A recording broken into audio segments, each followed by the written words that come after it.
At this point, I don't have an active practice anymore. I have too much trouble with my eyes to be able to see those electronic medical records.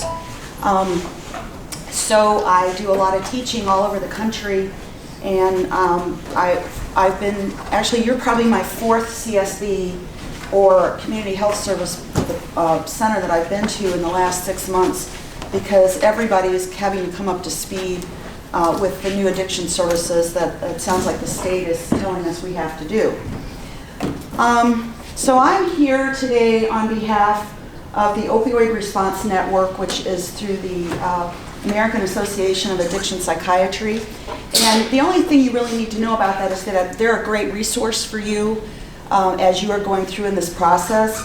You know, everybody is having to come up to speed in a hurry, and it certainly is not easy for anybody. I have the wrong clicker here. Okay, this is some of my contact information, but also Connie Coffey, who's the lady who contacted me, can get a hold of me as well. So what I'm going to do is I'm going to start at the beginning, and I really appreciate that your CSB has given me more than 30 minutes to do this in, because, you know, unfortunately, you all went to undergrad and you went to your training programs and you went to nursing school and medical school, and you came out probably with absolutely no information about the disease of addiction. And now you're being expected to come up to speed in an area that is totally new. It would be like if you had gone through your whole training program and nobody ever told you anything about diabetes.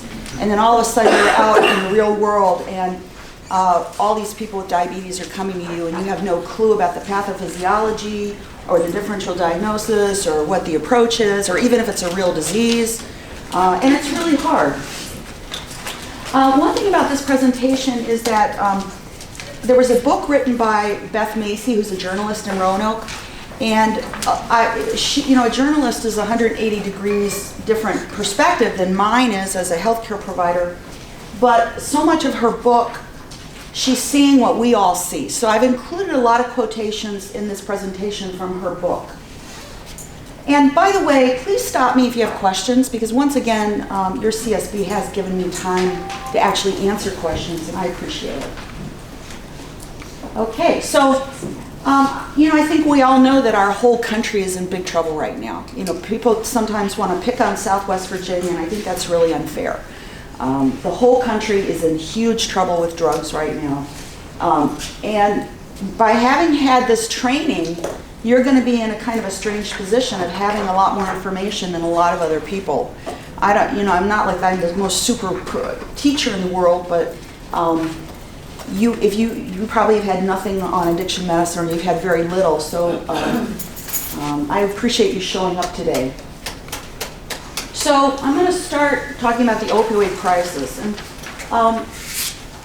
you know, I don't care. I'm so happy we're finally getting publicity. I've been teaching for about 15 years, and up until the last year or so, absolutely nobody paid any attention to us when we were trying to talk about the coming wave of drug problems we have. But the opioid crisis really isn't an opioid crisis. It's an addiction crisis. And it's actually an exacerbation of a problem we've had in this country since the end of the Civil War. It's one of those chronic infections that nobody dealt with, and now it's erupted into a huge, huge problem. And one of the reasons we got into this mess is because we tend to silo this problem. We want to talk about one substance. We want to talk about methamphetamine as though it's somehow different from the opioids, different from the heroin. We want to focus on one group of people. For a long time, we said that addiction was a problem of inner city, certain ethnic groups in inner city, urban areas. You guys get stigmatized like crazy. It's a hillbilly problem. And also there's a geographical siloing that also goes on, and that applies to you in Southwest Virginia. And now it's absolutely everywhere. There are still a lot of groups and people have their heads in the sand, but it's absolutely everywhere. So the history is that about 110 years ago, the population that really got into trouble developed the disease of addiction were upper class white women. because when a woman went into menopause, the first thing a prescriber would give her was laudanum, which is kind of like opium or heroin. But that was okay, you know, it was a respectable problem. And then it got put onto other ethnic groups, and it got very stigmatized. It's now getting a lot of publicity. We've lost a lot of very talented artists due to the disease of addiction. What's interesting, though, is that if you read about these people, they dance around the fact that these people had the disease of addiction. And people with a lot of money and a lot of celebrity tend to get really, really bad care. Mary? Yeah. I think you might have a microphone for you. Did you want to pay out? Can you hear me in the back? I have 4 sons. I'm really good at yelling. Oh, well, I was told that there was a. Oh, I'm so sorry. No, I don't, unless you need it, I'm not going to put it on. Because they never fit women's clothing. They just don't. Okay, as long as everybody can hear, that's good. I just didn't want you to If you can't hear, let me know. Thank you, Frank. Yeah. One of the big problems is that the terminology is incredibly confusing. Think of all the terminology you hear when it comes to substance use problems. Substance use disorder, opioid use disorder, opioid dependence, addiction. And so what I want to do is give you a basic skeleton. If you understand the basic skeleton, you can plug any other coding system onto it. For instance, the DSM-5. The DSM-5 is the Diagnostic and Statistical Manual for Psychiatry. The word addiction is not in that manual. But what I like about it is it gives you gradations, you know, that addiction it is like any other disease where you may have it bad or you may not have it so bad, and it helps you figure that out. The American Society of Addiction Medicine now also has diagnoses, and one of the nice things is the ASAM criteria, which CSBs are beginning to use here in Virginia, are using in Virginia. The nice thing about the ASAM criteria is that it provides guidance on developing an individualized treatment plan for each person. We've had a real knee-jerk reaction in this country. Well, you're an addict, go to 28-day detox. By the way, I want to say right at the beginning, I hate the word detox. And I'll explain why later on. But the nice thing about this criteria is it's evidence-based ways to plug people into the services that are individualized for them. It means that people get the care they need, but it also prevents people from getting way too much care or too much money being spent on things that don't work. The other thing is that insurance companies can't argue with this. They do. I know they do, but this is the standard of care. Okay, the ICD-11 codes are another system that we all use. When I was in practice, I would hit all 3 of these with one patient at a time. And finally, there's just the pejorative language that's out there. Detox, unfortunately, is one of those words I really hate. There's other words I hate, like jonesing, dirty urines, you know, that kind of thing. But if you don't know any other language, you use what you learned. And I don't want to get on a soapbox and have another, you know, where we have to change our language kind of thing. But I do want you to understand that if you have the basic skeleton, you should be good to go. So the first term I want to talk about is diversion, and this is not a medical or counseling term. It's a legal problem, but I did want to talk about it. It's basically when people obtain substances, usually controlled substances, for purposes other than what they were intended. And this is the person who exaggerates their pain level. You know, oh, my pain is a 10. You have to give me all these opiates, that kind of thing. Their level really isn't 10. People who fake diagnoses in order to get prescriptions. One thing I want you to know is that most of the people doing this don't have the disease of addiction. They're diverting, they're making money. This is big, big money.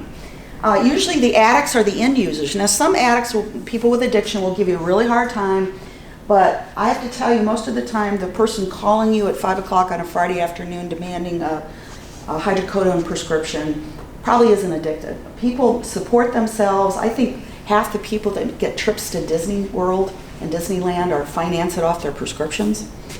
And so just be aware of that term. Substance misuse is basically a bad choice. And you know what? We've all done it. When I was a teenager, I talked one of my cousins into buying me a bottle of Boone's Farm, and I went out behind the barn and I got sick. So, bad choice. I knew it was, I was told that was going to happen. I did it anyway, bad choice. The difference between substance misuse and addiction is huge. It's loss of control. The person with the disease of addiction has lost control of their substance use. I want you to understand that addiction is not substance specific.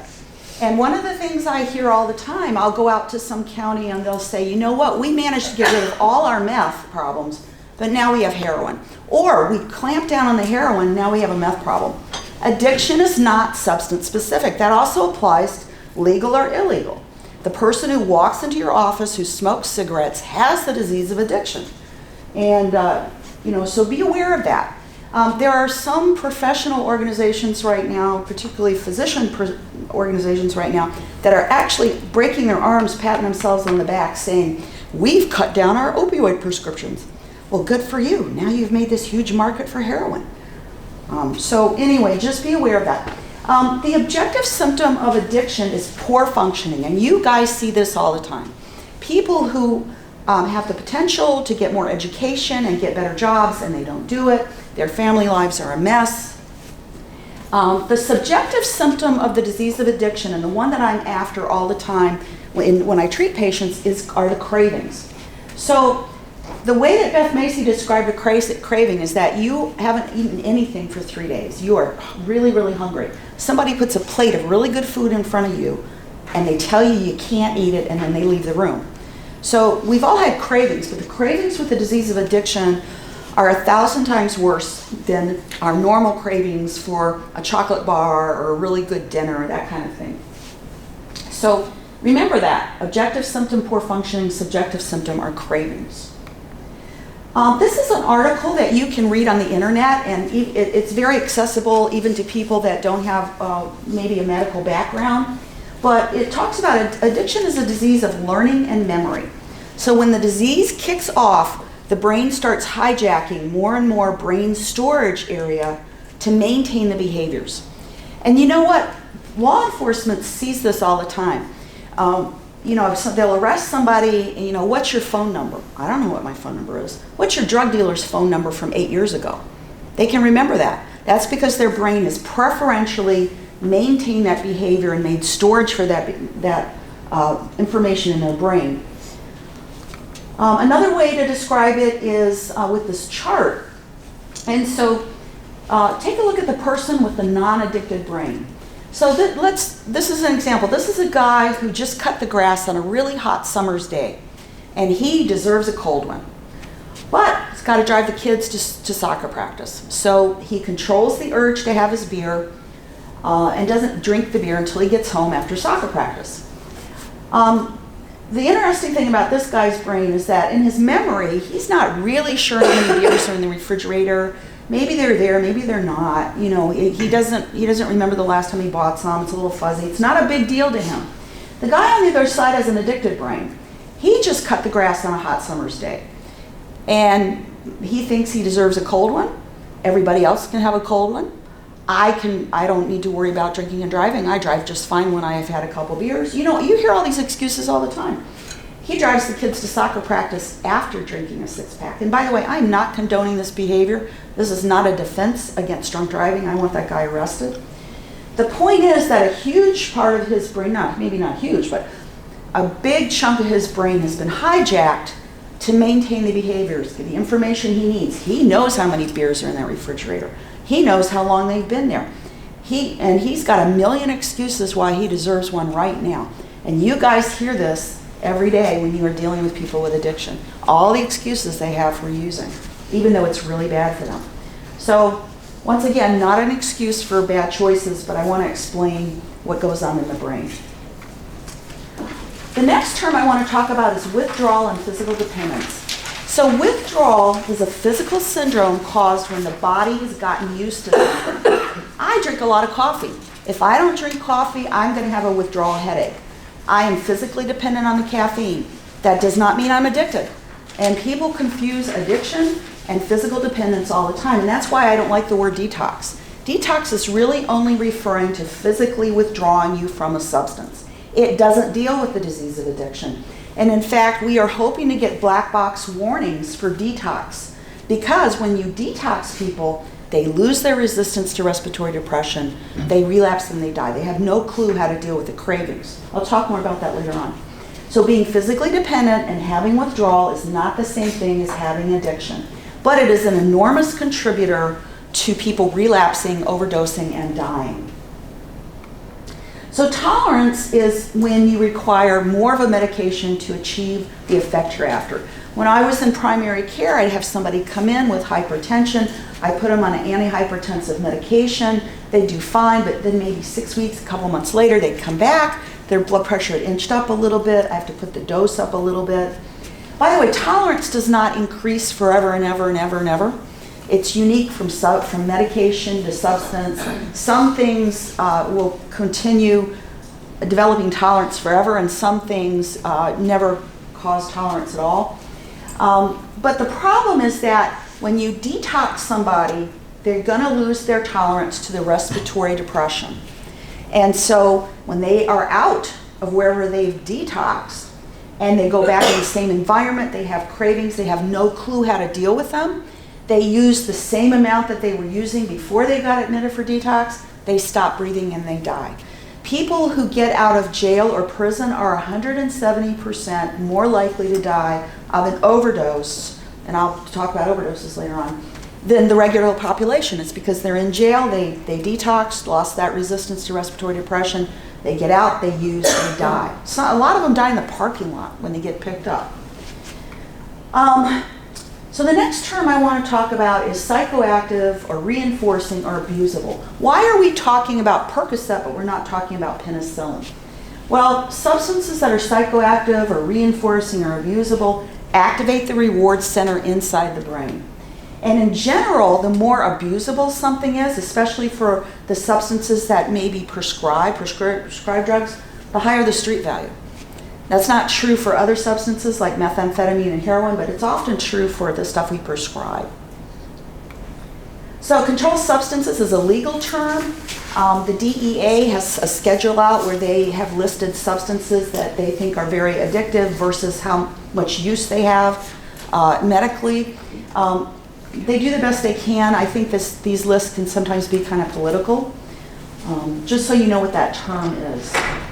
You have to have a special license from the DEA to prescribe controlled substances.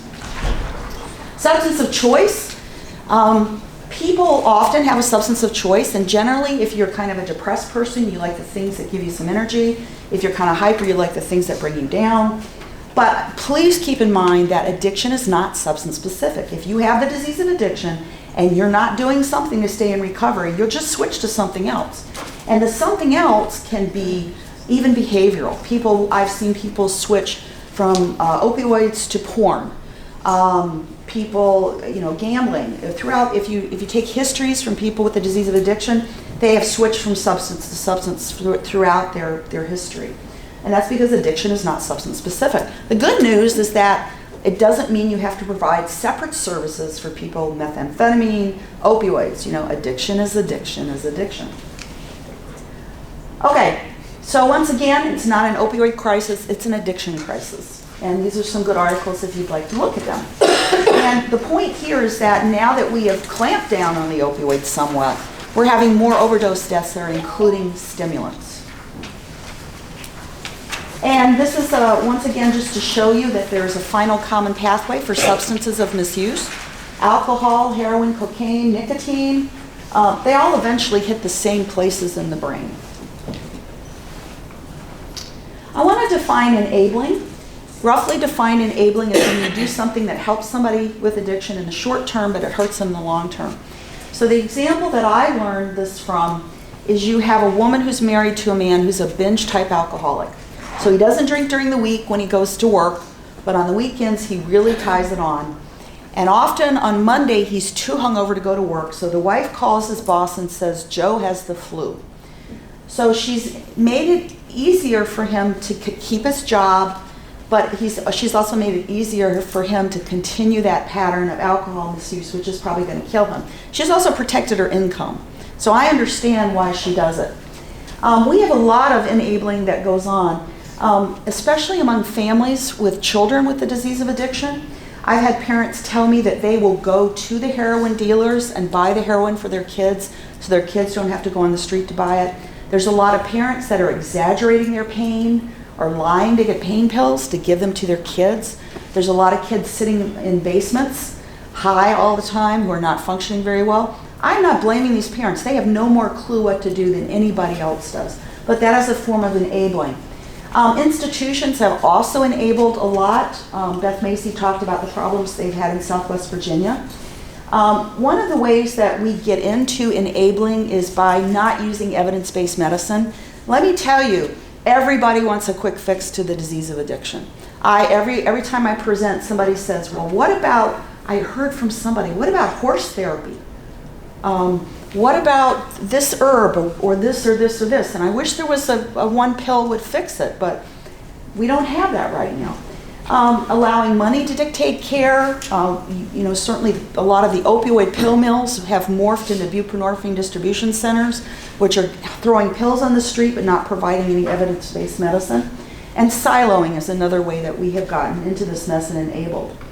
One of the things I'm really proud of is the arts program here in Virginia. Yeah, it's not perfect, but it has certainly cut off a huge source of enabling that was going on, where people were just being thrown pills and not getting any of the rest of the treatment they need for the disease of addiction. This didn't show up very well, but this is just a brief introduction to the levels of care for people with the disease of addiction. You have to remember that the majority of people with the disease of addiction never show up on your radar screen or my radar screen. They wake up one morning, realize they have a problem with drinking or whatever, and they trot off to a 12-step meeting in a basement. And that's they get into recovery and that's it. But just like other diseases like diabetes, there are a lot of people who need more care, and it needs to be individualized. So I'm going to talk about this levels more later on. Okay, before I go on, any questions so far? Okay. All right, so how do you know if a human has addiction? Well, let me start with something simpler. How do you know if a study animal, which are usually rats, how do you know if a rat has the disease of addiction? What was the thing I said that you always see affected, the objective symptom of addiction? Poor functioning. Okay, so rats are pretty simple animals. They only function in about 4 areas. They drink, they eat, they make baby rats, they take care of their baby rats. That's functioning for a rat. So how do you know a rat has addiction? They choose not to eat. They will choose not to eat. They will starve to death with food right there because they're using the substance instead. They will dehydrate to death. Their fertility rates go down, and when they have baby rats, they don't take very good care of them. The neonatal rats die at a higher percentage. So same thing with humans. It's functioning. It comes down to functioning. But humans have a lot more brain. So often people function pretty well at work, but they have a problem at home, or they have great home life, but their professional life is a mess. So the impaired functioning can be a lot more subtle with humans. The issue though is that these people aren't stupid. They know that what they're doing isn't good for them. They may do a lot of talking themselves out of it, or not delusional thinking, but they just can't stop. That's why you guys, I'm so glad you're available to help them. Okay, any more questions before I do a little bit of epidemiology? Okay, all right, so Virginia's burden of addiction, a public health perspective. The first slide is talking about the whole country, and it's very hard to figure out how much money substance misuse costs the United States, but it's enormous. If we really wanted to deal with our national debt, we should start with this problem. There was an article that came out pretty recently, but talking about 2016, $150 billion spent on the illegal stuff, marijuana, heroin, cocaine, methamphetamine. You can look at these articles if you would like. Many cattle farmers. A cattle farmer, somebody leaves a gate open, the farmer loses 20 cows or 10 cows or whatever. He doesn't sell as much when it comes to sell them. He doesn't have as much income. He doesn't pay as much taxes. The schools don't get as much money as they should. So the downstream multipliers. And Dr. Deskins figured out that the downstream multipliers in West Virginia equal their entire state and local government spending on law enforcement. In Kentucky, it's the entire amount that they spend on public education. And for Tennessee, it's the entire amount that they spend on their road infrastructure. So we're in big trouble here, just economically. Beth Macy said that in Baltimore, the heroin sales are $1.5 million every day. And those people are not paying taxes. Over the last 15 years, the labor force participation in the United States has just really gone down. It means that people who should be out in the workforce and working are not doing it. We have one of the worst workforce participation rates in the world. And this is interesting if you would like to use this. This is a calculator from the National Safety Council. So what you can do is you can plug in your business and your number of employees, and it will tell you how much money you lose per year just to substance misuse. So once again, if you are a farmer in Augusta County, Virginia, and you have 3 employees, you are losing about $1,500 a year due to substance misuse. And once again, it doesn't mean that your employees are the ones that are using. It may be the guy in the next field who goes out and smokes a little pot, starts a fire. That happens. So you may want to look at this. And Beth Macy said that even mid-level heroin dealers can make $15,000 in a single weekend. We're in the wrong business. So this is for Virginia. This is the top 3 methods of death by year. And you can see that the top 3 are drugs, guns, and motor vehicle accidents. You have to remember, though, that most motor vehicle accidents, somebody's using a substance. And a lot of gun deaths, somebody's using something they shouldn't be. So it really contributes a lot more than you would think. The point of this slide is to show you how opioid deaths are going up, but the prescription drugs are going down. At the same time, the illicit stuff, heroin and fentanyl, is going up. So once again, we've basically made a population of people with a disease of addiction. Now we're cutting off their supply with the pills, and I'm not saying we shouldn't do that, but we're creating a population of people who are now dying with heroin and fentanyl. The point of this slide is to show you that most drug overdose deaths are not overdoses per se. They're not super therapeutic amounts of one substance. Generally, people die due to combination, synergy, a pretty normal amount of opioids, a pretty normal amount of benzos, throw in a little alcohol, they stop breathing and they're dead. And previously I'd show you that more and more of these combinations are including the stimulants like cocaine and methamphetamine. Okay, and this is a slide showing drug overdose deaths in the United States, and just to kind of compare with the rest of the country. I think what's always interesting is the way that the death patterns will often, what the substance use follows the general income of the population. People with fewer resources will buy the more dangerous stuff, the heroin and fentanyl off the street. People with more money are dying with the prescription pills because they are still seen as safer, but they're more expensive. And this is Virginia. And once again, it's just contrasting the percentage of people that die due to prescription pills versus the injectable stuff, fentanyl and heroin. It really does tend to follow financial, the socioeconomic status of the area. But the reason I put this slide in here is I want to make the point that Southwest Virginia is not the only spot in the state that has a problem, and in fact, the whole state has the same problem. The issue is that what gets misused out here is more lethal. This is an article that about they were predicting the rapid dissemination of HIV or hepatitis C. In other words, an epidemic of these diseases. And you can look at the article. They have a bunch of factors where they figured out and tried to predict places that may have an epidemic of these diseases. And this slide is cut off. I'm sorry. Let me see.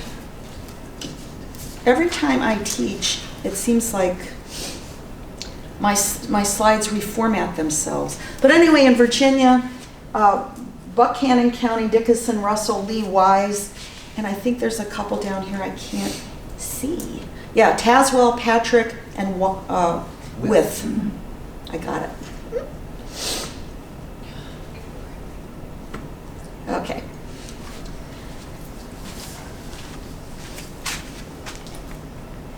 And even now, there's increased rates of hepatitis C out in this direction. But once again, it's not because the rest of the state is better than Southwest Virginia or more righteous. It's just that the people out here with addiction don't have as much money, and they tend to pick up the stuff that's cheaper. That is your injectables. One thing to remember is that one opioid death is horrible and overwhelming and terrible for the families and the community. But you need to remember that the opioid deaths are the tip of the iceberg. For every one person who overdoses, you've got almost 500 people that are involved in that drug culture. So just keep that in mind. Okay, you guys are awfully quiet. Do you want to take stretch your legs for 5 minutes, and I'm going to switch my slides to the next part? Okay.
All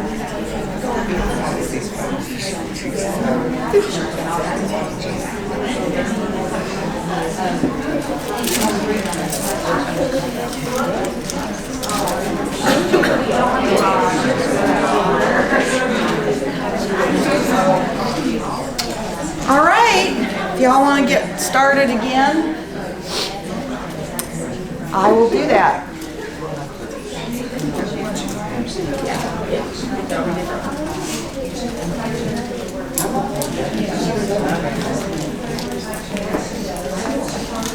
All right, so I'm going to continue going over the science of addiction because I want to show how evidence-based treatment fits into that.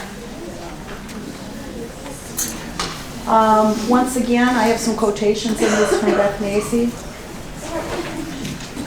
So, how do you make an addicted human? And by the way, this also applies to study animals. We breed rats that have the disease of addiction, do not have the disease of addiction. If you take the gene from a rat with addiction and move it to a rat that doesn't have addiction, the disease moves with it. So addiction is very much a genetic disease. So there's two things that you need to make an addicted human. It's like a mathematical equation, 1 + 1 = 2. The first part is that genetic predisposition.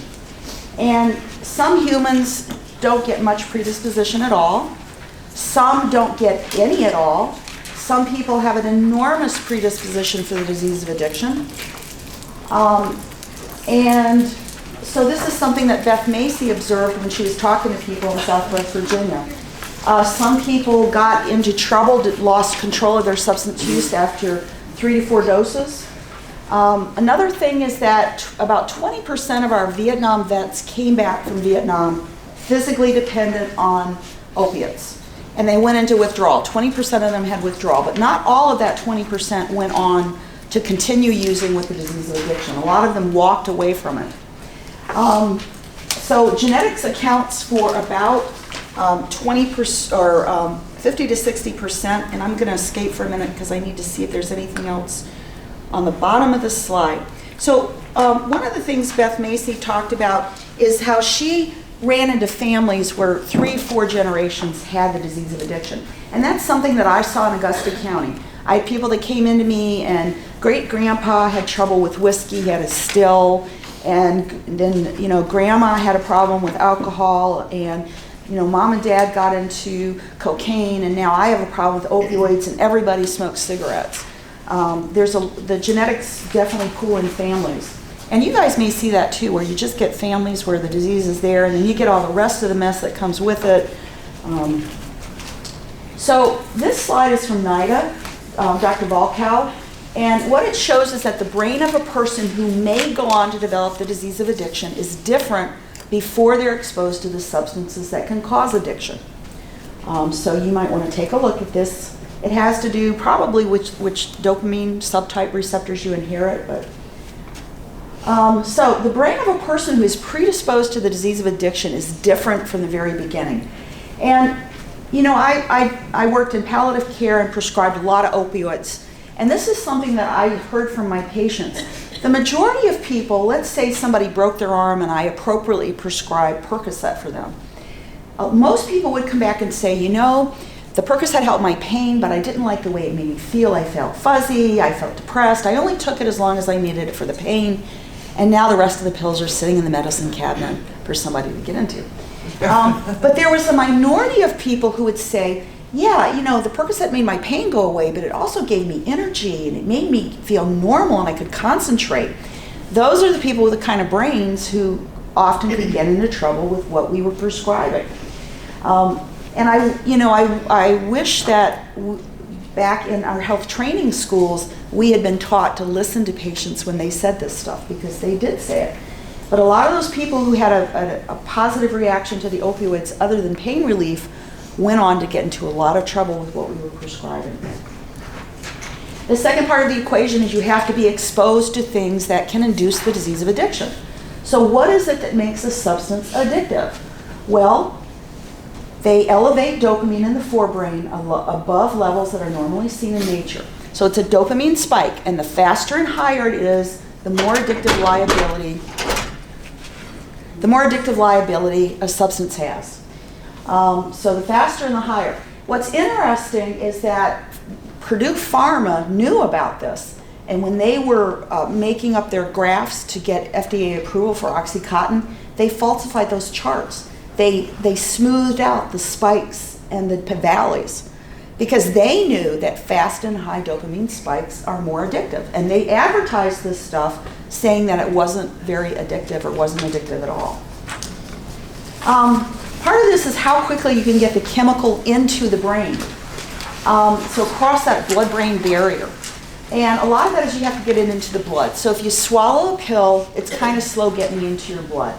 If you take it on an empty stomach, it's even faster. If you inhale it, if you can inhale the substance, it's something you can inhale faster. Skin popping gets it into the blood. That happens a lot. But the quickest way usually is to just inject it right into your blood. That's the quickest way to get it into the brain.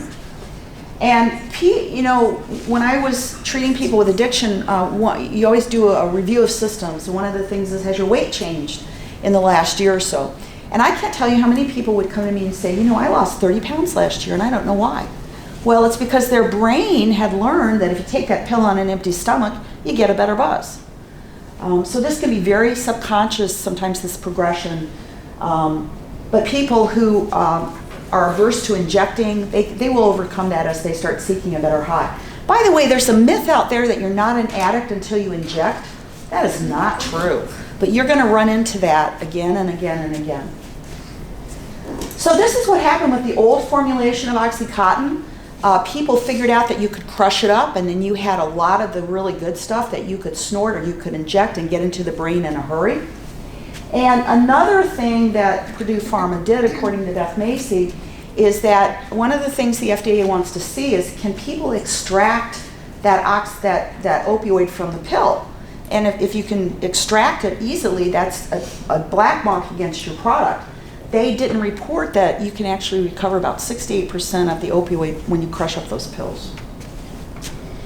So once inside the brain, what are these substances doing?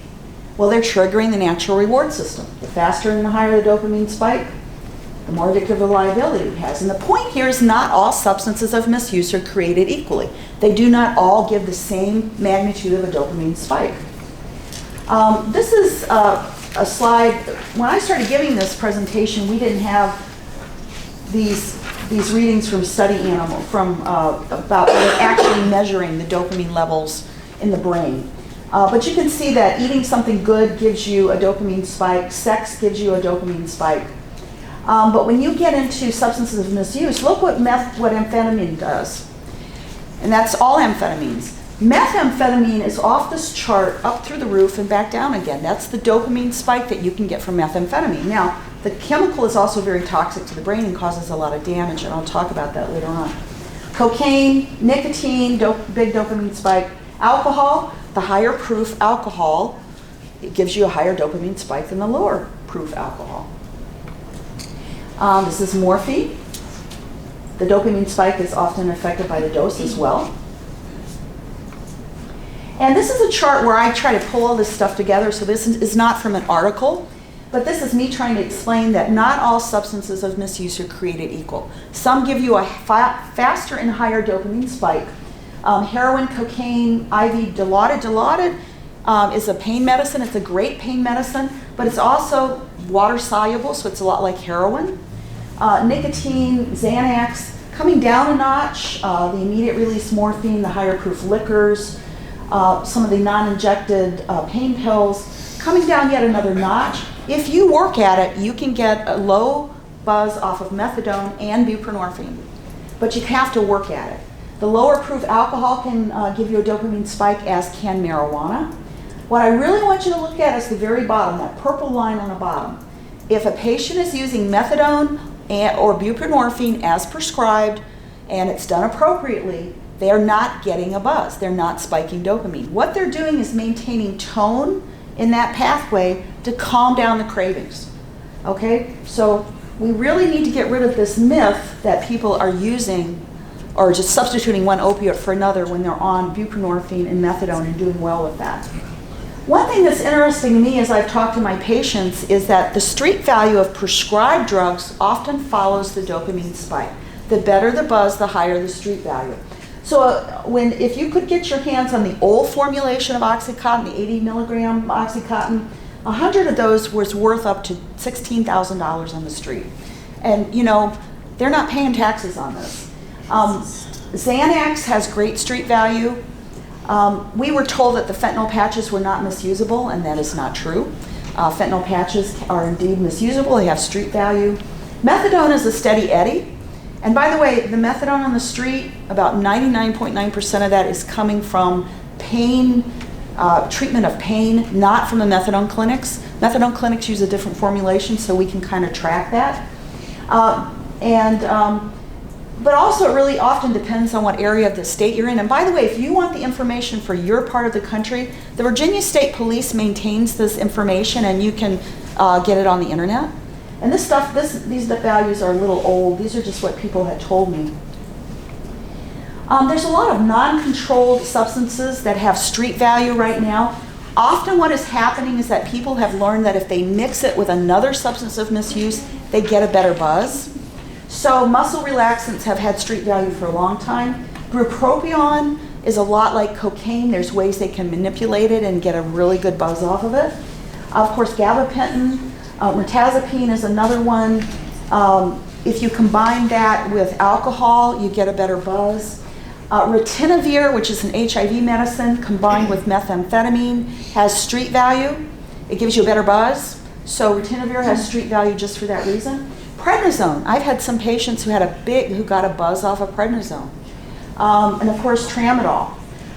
Beth Macy talked about people who had figured out that if you use Ritalin and Adderall while you were drinking, you could drink longer. Yep, somebody else has seen that in this room.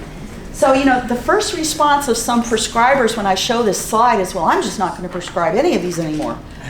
You know, you can't do that. It's not about the substance, it's about the brain. So the brain of a person who's predisposed to addiction has a genetic predisposition. And I need to get rid of the leads too there. But anyway, you have the genetic predisposition, and then you have to be exposed to substances that trigger the genes. And when the genes kick on for the disease of addiction, you have hardwiring changes in the brain. You have soft wiring changes in the brain. The hardwiring changes never go away. This is why we say people are in recovery. You're never cured of the disease of addiction. But the soft wiring changes can definitely be changed, and the way you change those is by learning to think differently. Now, people get different doses of the hardwiring changes, and there are some people who even who have do a really good job in recovery we still need buprenorphine or methadone for the rest of their lives. They are a very small minority, but they are out there. So I want to compare addiction, which is a chronic relapsing brain disease, with diabetes, which is a chronic relapsing endocrine disease. Which of these people is going to get diabetes? Well, you have to have a predisposition, and then you gain a certain amount of weight. Some people only gain 10 pounds and they're diabetic. Some people have to gain 100 pounds to become diabetic. And then addiction. Somebody's born with a predisposition, and then you have to be exposed to those dopamine spikes. How many dopamine spikes does it take? I did my residency in Michigan. In Michigan, we have some American Indian nations where the adult alcoholism rate approaches 100%. They are not bad people. They are not weak people. It is stinking bad luck of the genetic dice. And these are people that they'll tell me, you know, I only took 4 or 5 drinks and then I lost control of my drinking. That's how little exposure it took. And so I also want you to remember the outliers for both diseases. There are people with normal weight, good diets, who exercise, who are still diabetic and need an insulin pump. There are people with the disease of addiction who have been through counseling. They've given up all substances, including cigarettes. They have a good community support group involvement, but they still need buprenorphine or methadone. On the other hand, I want you to remember the other outliers, the people with no genetic predisposition. There are some people who are morbidly obese who are not diabetic. They just don't have the predisposition. There are a lot of people who can use a lot of substances who do not develop the disease of addiction. they may become physically dependent. If you read Keith Richards' autobiography, he'll say he was an addict. He's not. He was mistaking the physical dependence and withdrawal. This man could turn it on and turn it off. People with addiction cannot do that. Dwayne Allman, autobiography, a great description of addiction, which also included sex. You know, he just jumped from one thing to the other until he got into some recovery. So just remember the outliers. Putting it all together, this is an individual with, once again, this is my chart trying to explain things. This is a certain individual with Z inherited threshold for the disease of addiction. So at age 17, this person starts, you know, with the Boone's Farm behind the barn, and then somebody lets him smoke a few cigarettes, and he gets ADHD medication, and he goes off to college, and his roommates are using a little of this and a little of that.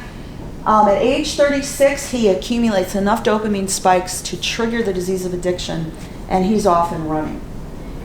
This is a person with the same genetic predisposition who for some reason accumulates more spikes earlier in life. Maybe this is a kid who was sexually abused at age 10.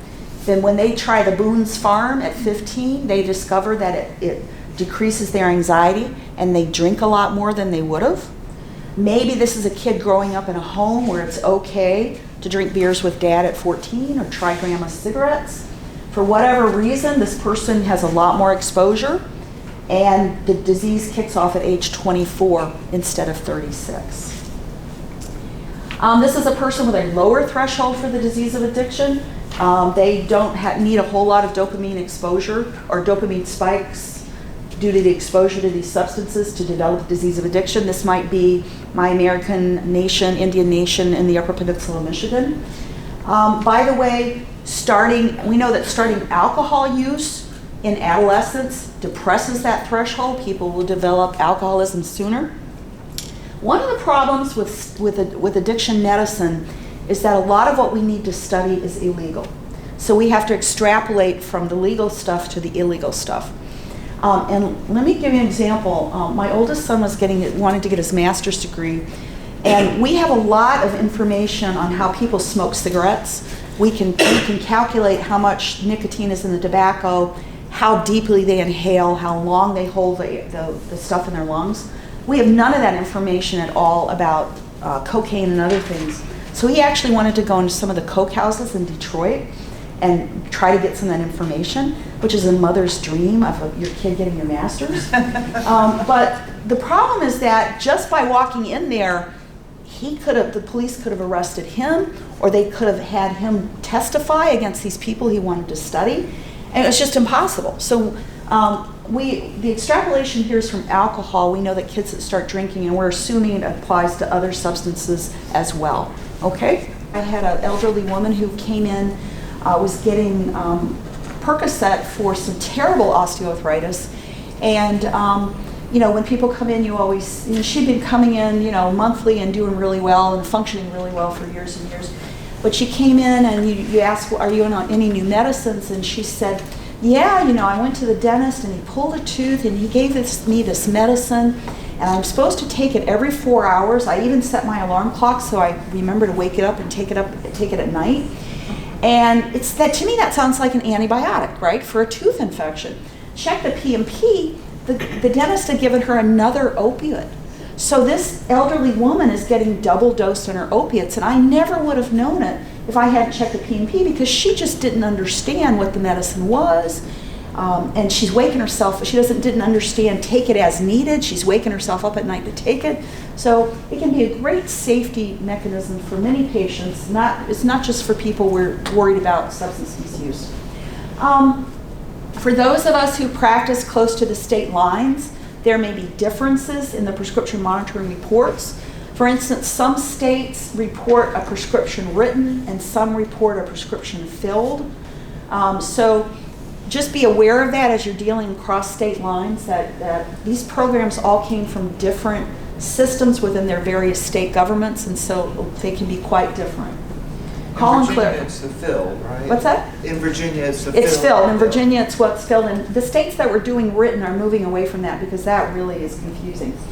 One thing to remember is that if you are dealing across state lines, the prescription monitoring program systems and states are happy to work with you.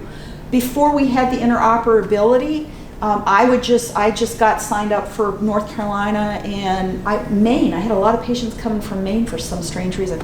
But the point is that they're willing to work with you if you need to have things clarified.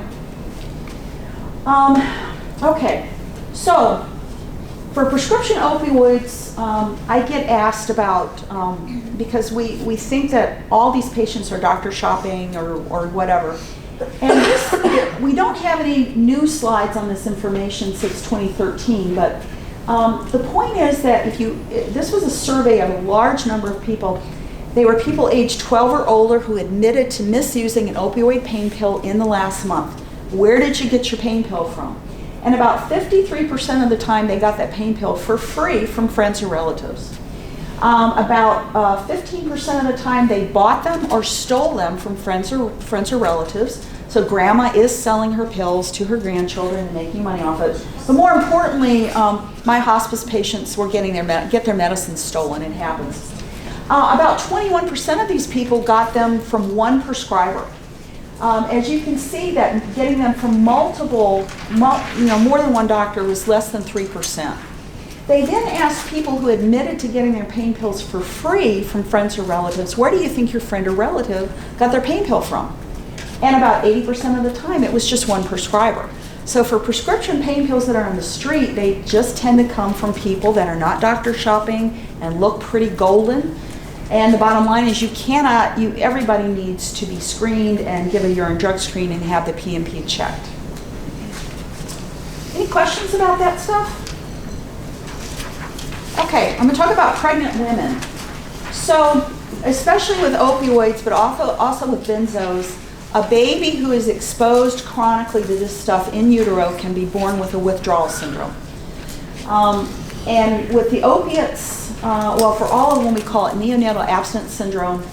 The issue is that the baby has been exposed and they've become tolerant to this stuff and physically dependent, and they're born and they look golden and they go home, and then 48 hours later they go into withdrawal. And withdrawal in a newborn is really ugly. They are very irritable. They don't suck, so they become dehydrated. We've had deaths due to this. They run a fever.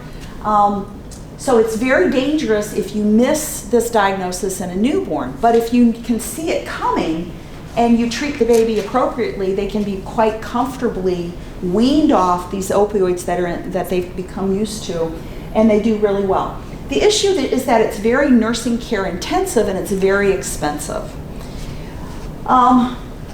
The standard of care, though, is that you do not detox or wean pregnant women. And it's not so much that weaning them is super dangerous to the baby.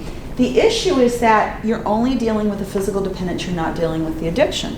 So there was a study where they did wean women off their opioids while they were pregnant, and the babies didn't have neonatal abstinence syndrome. But what we did have were these mothers who relapsed, and the babies wound up in foster care.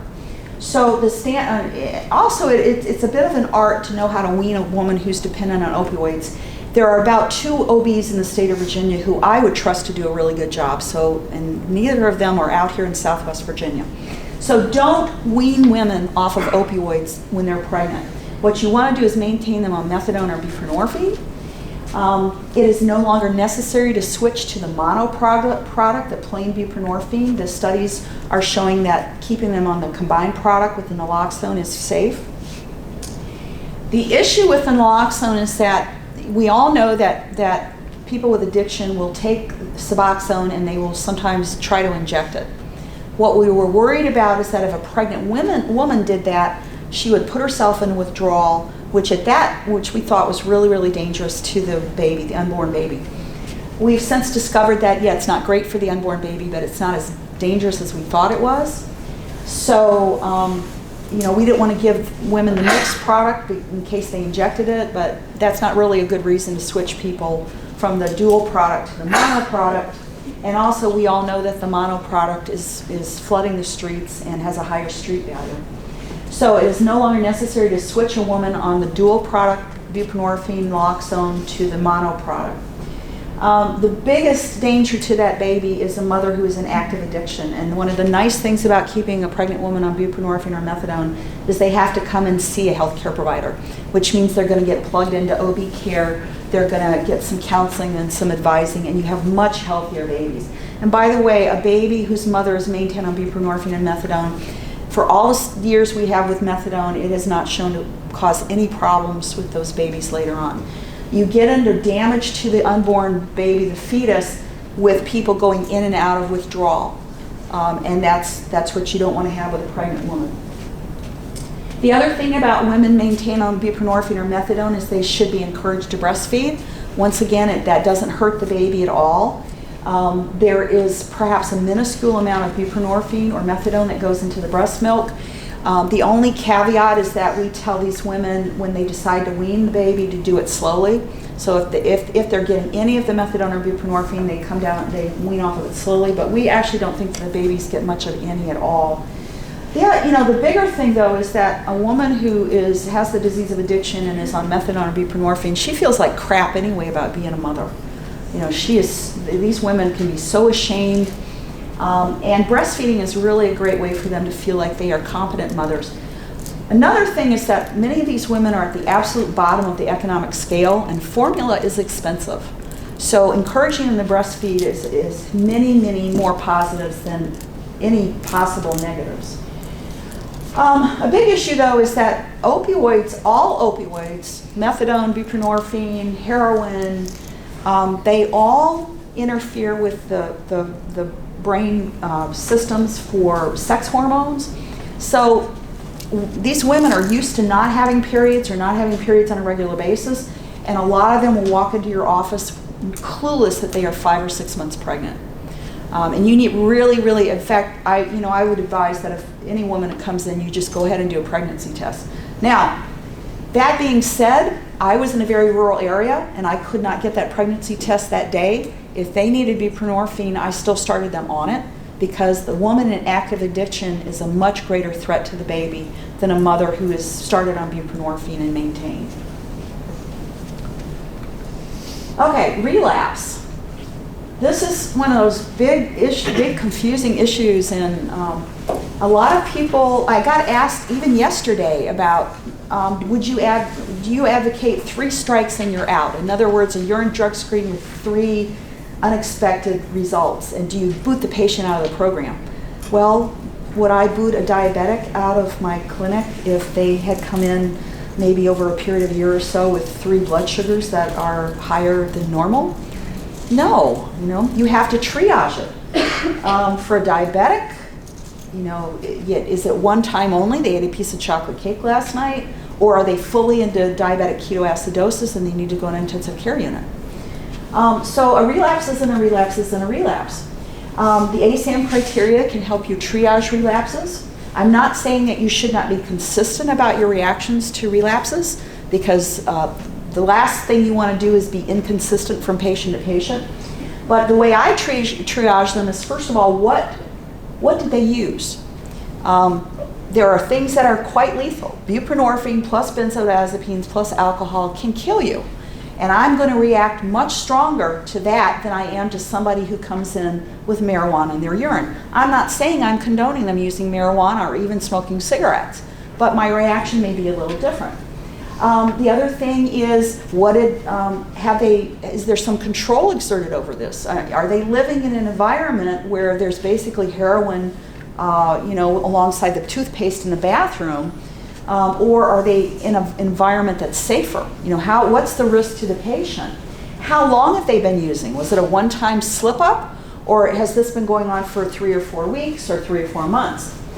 I think one of the biggest things about a relapse is the patient's attitude about it.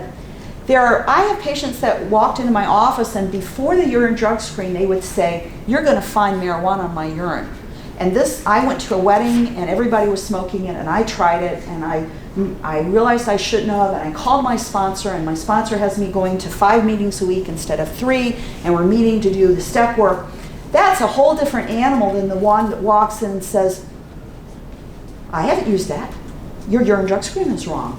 I had a patient who once told me that the reason I found cocaine in his urine was because the nurses in my clinic were going home at night and using cocaine and then substituting their urine for the patient's urine the next morning. I kid you not. And that's kind of funny, but it also shows you that person giving that incredible excuse, their thinking has not straightened out at all. They have not learned to think any more straight than they had when I first saw them. So that also feeds into what I'm going to do about this relapse. The way I process a relapse with patients is that your beliefs lead to thoughts and thoughts lead to actions. What were you thinking when you thought you could go to that wedding and you knew people were going to be smoking pot? Oh, I thought I could handle it just once. Okay. And I tend to go back to the 12 steps because most of my patients are also using that. Which one of those 12 steps did you blow off? Oh, step 1, I thought I had some power here. Or, people who say, my sponsor wants me to go to 5 meetings a week, but I'm only going to 3. Even if they haven't gotten to where they've actually used a substance, that's kind of a relapse, that you're taking back power. I get a lot of people who, especially after a couple months into recovery, they just aren't having fun anymore without the substances, and they think, I deserve a little fun, so they're going to go to a party that they know they shouldn't go to. What were you thinking, that you made that choice?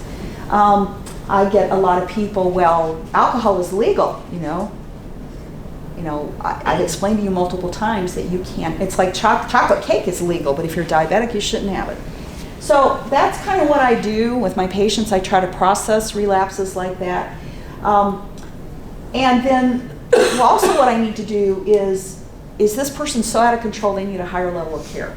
Am I safe to keep treating them in my office? It's like the person having chest pain. Maybe I think it's just peptic ulcer disease. It's safe for me to treat that in my office.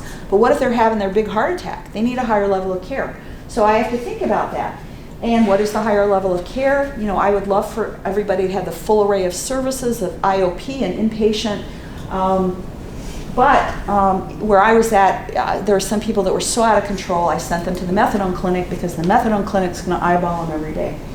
The other thing is you need to tighten boundaries. And this is where you can get into trouble with the DEA and the Board of Medicine because not reacting appropriately to worsening any medical condition is a problem. So this person came in, they have cocaine in their urine, you talked to them, you processed it, but you need to tighten boundaries also. They may need to be seen more often. If they have finished their counseling, they need to go back to counseling. They may need to have more counseling. A lot of times what I do is make a phone call to their counselor and I say we have a problem here, and the tightening the boundaries is that they see more of you. They don't maybe need to come in and see me more. I may need to have them walk into the office and just give a urine drug screen more often or do a pill count. So you need to think about that and you need to document what it is you're doing and be consistent. Oh, we've had that before. I'm sorry. Okay. Okay. I've talked about post-op times. Okay. I think we had a question earlier about you can't mandate that somebody goes to a 12-step program, but my patients pretty much know that I want them doing some community support group of some type. And of course, they would love to convince me that they're doing everything they need to be doing. How do I know if somebody's actually going to their community support groups? And for 12-step programs, there's some questions you can ask to kind of get that information. Okay, so you say that you're going to your 12-step meetings. What step are you talking about in the meetings? What step are you personally working on? And if you get an answer like, I finished the steps, you know that they are not being honest with you, because part of recovery is that you go through the steps repeatedly over time and you never stop going over them. I had a patient tell me one time, oh, our group is talking about self-esteem. You know what? 12-step programs do not talk about self-esteem. They talk about step work. So that was a clue that that person was trying to fool me. How often do you go to a meeting? Oh, I only go when I think I need one. You don't get to decide how often you go. That's a decision you make in conjunction with the group and usually your sponsor. Do you have a sponsor?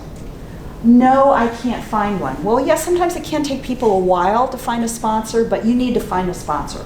A lot of times what it is that that person's going to tell them something they don't want to hear, so they don't want to get a sponsor. There can be a lot of excuses. I don't like these other people, or I've been hurt before, or I had a sponsor in the past who relapsed, that kind of thing. You know what? You still need to get a sponsor. I don't think, from what I've heard from the programs, people generally don't have one sponsor throughout their recovery. They generally have one after the other, but you need to have a sponsor. Another thing people will say, what are you and your sponsor working on? Oh, we're doing step 4. What does step 4 mean to you? And I have to tell you, I'd have to look up step 4 right now. I don't have it in front of me. But you know, if they just look at you blankly and they don't even know what step 4 is, kind of means that they're trying to fool you again. I think another one, we're doing the inventory, or we're not, you know, or we're, and what does that mean to you? I don't want to know details. And then they look at you blankly. So that's one way you can tease it out. And then I think what's really important is, what does your sponsor think about the fact that you chose to go to a party where they were smoking pot? What does your sponsor think about the fact you are continuing to live with a using partner? What does your sponsor think about the fact that you got a job in a bar that has all that alcohol in it?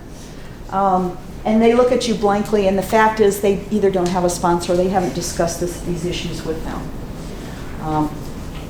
So there's ways, even for those of us who are not in recovery, can, you know, it's like as a prescriber, I need to be familiar with the side effects and the mechanisms of a lot of different medicines. I need to be aware of what this is as well.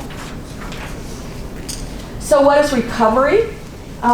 So we're now starting to define recovery so that people can quantify whether or not patients are actually in recovery. So it can be a little fluid right now. And I was asked this question, I won't go over this again, but that you're changing the structure of your brain, and spirituality is also another mechanism to change the structure of your brain. So there's a recent article, people trying to quantify recovery or define it, and some of the things they came up with is that recovery means no occasional anything. You do have to be abstinent. We still have a population of people who think that alcoholics can go back to controlled drinking. Study after study shows that doesn't work, so extrapolating it probably doesn't work for any other substance as well. People describe it as getting back to me, discovery, self-examination. There's no such thing as graduating. I've said this before. You are not cured of addiction. You're in recovery forever. The things that you will see when people get into recovery is a restoration of some kind of order in their lives. And people start getting where they want to be. They're able to go back to school, they get their degree, they get their kids back, they get their relationships back. They feel like they are adding to society. They see it as a journey. And a really important thing is that it's a lot more than just not using. Recovery is an ongoing process, and this is something, you know, healthcare providers, a lot of them are like, well, they're not using. Okay. That's the beginning. You know, I want people to keep moving. And I have to tell you that people that don't, and one of the reasons is not that I want to dictate somebody's lifestyle, but if people are not working on their recovery, making progress, they're going to relapse. And I don't want that to happen. They die. Recovery, being honest with myself, learning, developing a way to enjoy life without the using friends and the substances. That's really hard, and that's where counselors are so important in coming in. Anyway, so that's just some of the stuff I pulled out of this article as they were trying to define recovery. I talked before about counseling, how important it is to see addiction as a freestanding brain disease and not as secondary to something else, and also that counselors to get people integrated into their lifelong support groups. There's a lot of barriers to people getting into recovery that you are going to work with them. Previous trauma, psychopathology. The biggest barrier, though, I think that you are going to be working with people, the biggest barrier to recovery is a lot of the real wooden thinking that comes with the active addiction. People, they blame it's somebody else's fault, they don't take responsibility. They're caught at that very premature developmental phase. I've heard people in program, or my patients, talk about king baby. They're the king of the world, but they act like a big baby. That they're not being accountable to anybody. My patients who get into a good recovery without using a formal community support group are generally people that have a very tight social network that provides a huge amount of accountability. You know, they're meeting with their family 3 or 4 times a week, or they're going to some church group that's very intimate several times a week. You're going to have to work with people getting over the excuses. I can't go to a meeting, you know, I can't get there. Well, you know, a lot of the 12-step programs in particular, they have volunteers who will drive them if they make the effort to make those contacts. In my office, I had the phone number of the local outreach person from the local AA groups that I would just give it to the patients and say, you call them and they can help you get there. Not 100%, but a lot of times, it's more often than people want you to think. Another thing I hear a lot is I can't go to a group meeting, I have social phobia. Well, whether or not that's true, you need to help them get over that, because a lot of times these community support groups are the life preserver and they're drowning. They need to swim for that life preserver. I don't want to be seen. This is a big one. People will drive miles and miles to go to a 12-step meeting out of their communities. They don't run into anybody they know. And guess what? They walk in and there's somebody they know from their community. But once again, would you let your shame keep you from swimming to that life raft if you're drowning? I don't believe in 12-step programs. And this probably comes from the fact that 12-step programs did get pushed out of medical science. And people do tend to see it as a religion. It's not a religion. The other thing about some of the bad mouthing that we've gotten with 12-step programs is that if you are doing research in addiction medicine, and you know, if you're the guy who can develop the pill that will cure addiction, you're going to be richer than God. So if you are advocating a certain medication and you want to study people, it's to your advantage. A person that you study who's also in a 12-step meeting, that's always considered a confounding issue. So one way to kind of poison the water or to get rid of that confounding issue is to tell people that 12-step programs don't work and they're terrible, because then you're going to be able to pull more test subjects who don't have the confounding issue of being in a 12-step meeting. And I've heard of researchers that do this. So there's some of that bad mouthing comes from that source as well. It's not perfect. It's like any other medication or treatment for something. There's positives and negatives. Question. Sorry. Yeah. So I understand the genetic predisposition to addiction. Is there any research that indicates early childhood trauma or trauma of any sort actually increases the physiology? Like, does it take less? Does it increase your incidence of or make it happen quicker? So we all know that traumatic events, especially in childhood, damage brains. Once again, it's another example that events or thinking can damage your brain. PTSD, that's real damage to the brain. So is there data that having that damaged brain means that you need less exposure to develop the disease of addiction? I don't know about that. I do know that these people who've been traumatized get into substances a lot earlier and in greater quantities, probably because they are self-medicating. But what I don't want to do is perpetrate the myth that if you get the right pill for that damage, the addiction's going to go away. That's the big problem. And another excuse that people will use for not working in recovery is that I was self-medicating and you, Dr. So-and-so, need to get me the right pill for my mental problem and then my addiction will go away. That's a myth that's out there. Yeah, I'll look and see if anybody's done any research on it. That's a good question. A normal person, if it took 12 times for right. a dopamine spike to trigger the addiction, if somebody's in trauma, would it take 6 times? So I was just wondering. And by the way, what you are describing is what's called a capture rate in addiction medicine science. And you're asking if it lowers the capture rate, how much exposure you need. So that's a good question. I'll look and see. It could be. These are pretty damaged brains, and damaged brains, especially in developing brains, are very vulnerable to a lot of stuff. Any other questions? Okay. So this is from the Medical Society of Virginia. This is the opioid and buprenorphine regulations on how to prescribe this stuff. This is the standard of care codified. And prescribers, and you will hear the prescribers you work with, and those of you who are prescribers, you know, none of us like this, that these lawyers are telling us how to practice medicine. But there was a lot of reasons it happened. Education did not appear to be changing behavior. The other thing, and this is a particular problem out here in Southwest Virginia, is that the opioid pill mills morphed into buprenorphine distribution centers. There was one clinic I heard about where patients would walk in and put money into a vending machine, and they would get a certain number of tickets out, and that's how much buprenorphine they would get, their prescription. So we're talking no medical exam, no good diagnosing. It was basically a cash for a prescription, which is illegal in so many ways. No medical oversight. Now, I don't particularly like insurance companies, but when you allow an insurance company to pay for patients, it means that those insurance companies do have some oversight of the standard of care. So a lot of these clinics were cash only because they didn't want anybody to see how they were doing things. Some of them were offering detox as treatment for the disease of addiction. You know it doesn't work. You've heard me say that enough today. They were doing a lot of what was going on with those women in menopause 100 years previously. Get them hooked, keep them coming back. So they put them on buprenorphine, but also turn around and give them a benzodiazepine. After having seen the slide today about how many overdose deaths are actually synergy, in good conscience, do you give somebody with the disease of addiction a benzodiazepine? You know, you're basically putting bullets into the gun that they're going to kill themselves with.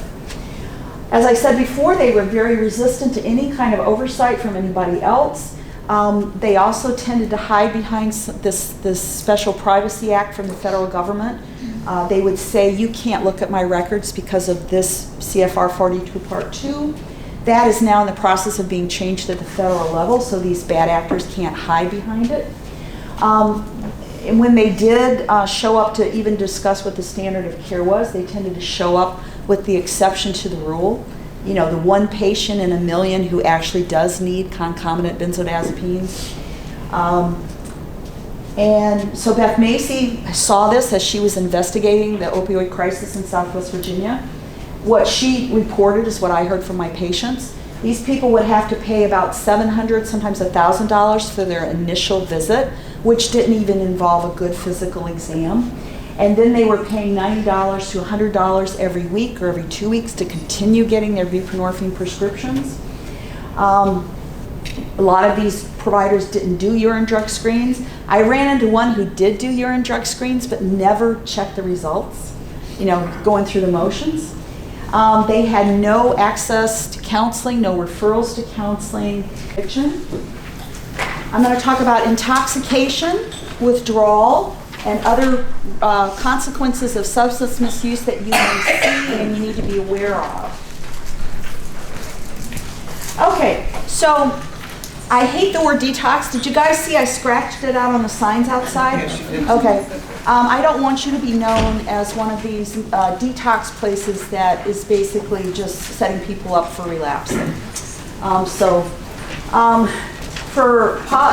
you do have people coming in and you do decide that you're going to withdraw them, and believe you are not obligated to withdraw everybody who crosses your doorstep, but you need to remember that polysubstance dependence is the norm, not the exception. And even though addiction is not substance specific and you should write addiction as one of your problems, the next problem usually is physical dependence, and list those substances, because the withdrawal syndromes and the trouble people can get into is very different from substance to substance. In general, the withdrawal symptoms that people have is the opposite of the effect they were after. So if they're dependent on benzodiazepines that relax you, guess what happens when you withdraw? You are hyper, you are anxious. The other thing to remember is that the amount that people have been using does not correlate very well with how severe the withdrawal symptoms are. I know that every history and physical form that I have ever seen, you're asked to tell the patient to quantify how many bags of heroin are you using, how much, and that's important information, but that may not tell you how bad the withdrawal is going to be. So I want to start by explaining how addiction medicine categorizes substance of misuse. In general, in addiction medicine, we categorize things as sedatives, stimulants, dissociatives, which there's a bunch of different side effects that people find really pleasurable, and then hallucinogens. And the thing is that pure hallucinogens don't spike dopamine in the forebrain, and in and of themselves do not tend to lead to the disease of addiction. Now, the issue is that in order to buy them, you're often buying them from people that are selling everything else. They're illegal. You have that whole mess involved with them. So most of the hallucinogens that you see out there that people are in trouble with are ones that have been chemically modified to include properties from several of the other groups. But anyway, for sedatives, when you think sedatives are things that slow you down, are going to tell your brain to stop breathing. Alcohol, benzos, the non-benzodiazepines, there's a new class of sedatives out there called the Q drugs, and once again, somebody tried to tell us that they were not addictive. They're very addictive, and they act just like the other benzos. Gabapentin at very high doses is kind of like a benzodiazepine. Phenobarbital, you're not going to see that, but when I started out in this, barbiturates were out there and were a big problem. And then kratom is actually an opioid. It's being sold as a solution to opioids, but it's not. It's one of those things I referred to earlier, where at one dose it acts like one kind of drug, and then a higher dose it acts like another. But we are having to wean people off, and it acts like an opioid. Loperamide, which is Lomotil.